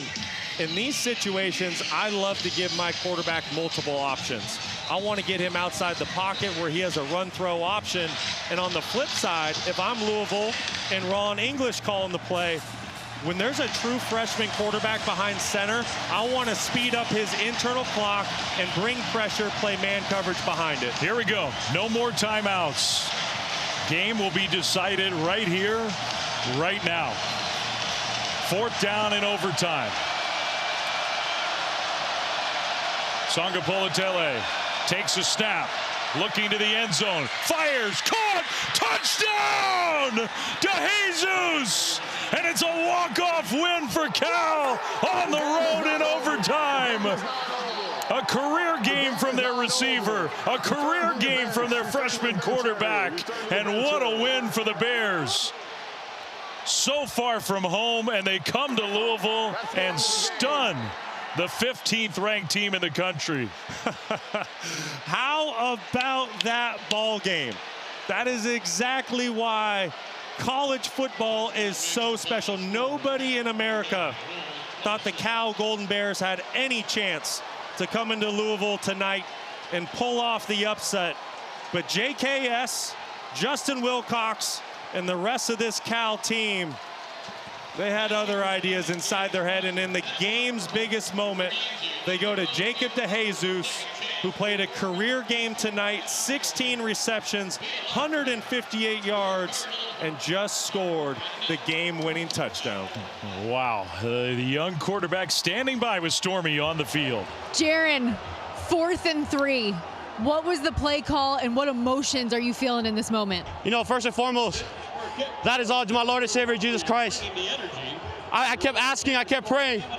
He gave us chances, and that was our moment, that was our time to shine. And, you know, I'm just so grateful that he blessed me with such a great team. And, you know, going back onto the play, we seen they came out man and they called the timeout. They came back, they ran the same thing. I had so much faith in Jacob that he was going to make the play, and he got open. It's easy toss and score. The cards are stacked against you guys all day, on the road, an underdog. You have to reshuffle the offensive line. You don't have your best player on defense and an emotional leader. What did it take to gut this thing out? It was really our faith in my Lord and Savior Jesus. He kept us strong, he kept us faithful, and ultimately that's what led us to the victory. You know, all the glory, all the praise, and all the honor is his always. I can't speak it enough. I'm just so blessed for this platform to be able to spread his name and spread his glory. Go enjoy this. Thank you. That kid can play. What a game from him, and what a decision by that guy, Justin Wilcox, to go for the win. JKS is extremely special. This is just DeJesus. It's a one-on-one matchup outside. He does a tremendous job of staying patient. He's selling a slant route, and as soon as he gets the defensive back to bite on it, he hits the break, pulls out to the sideline. JKS delivers another strike. But you're right, Flem. How about that call by Justin Wilcox? They've lost 3 out of the last 4. They're on the road. You see the excitement from the bench with the game-winning touchdown. Gutsy call, and it pays off. It's painful for Louisville fans to see. It's so fun to watch a program celebrate a great win, a truly great win. 2nd loss for Louisville, 6th win for Cal. For Brock, for Stormy, Dave Fleming saying, thanks for watching our presentation of college football primetime here on ESPN2.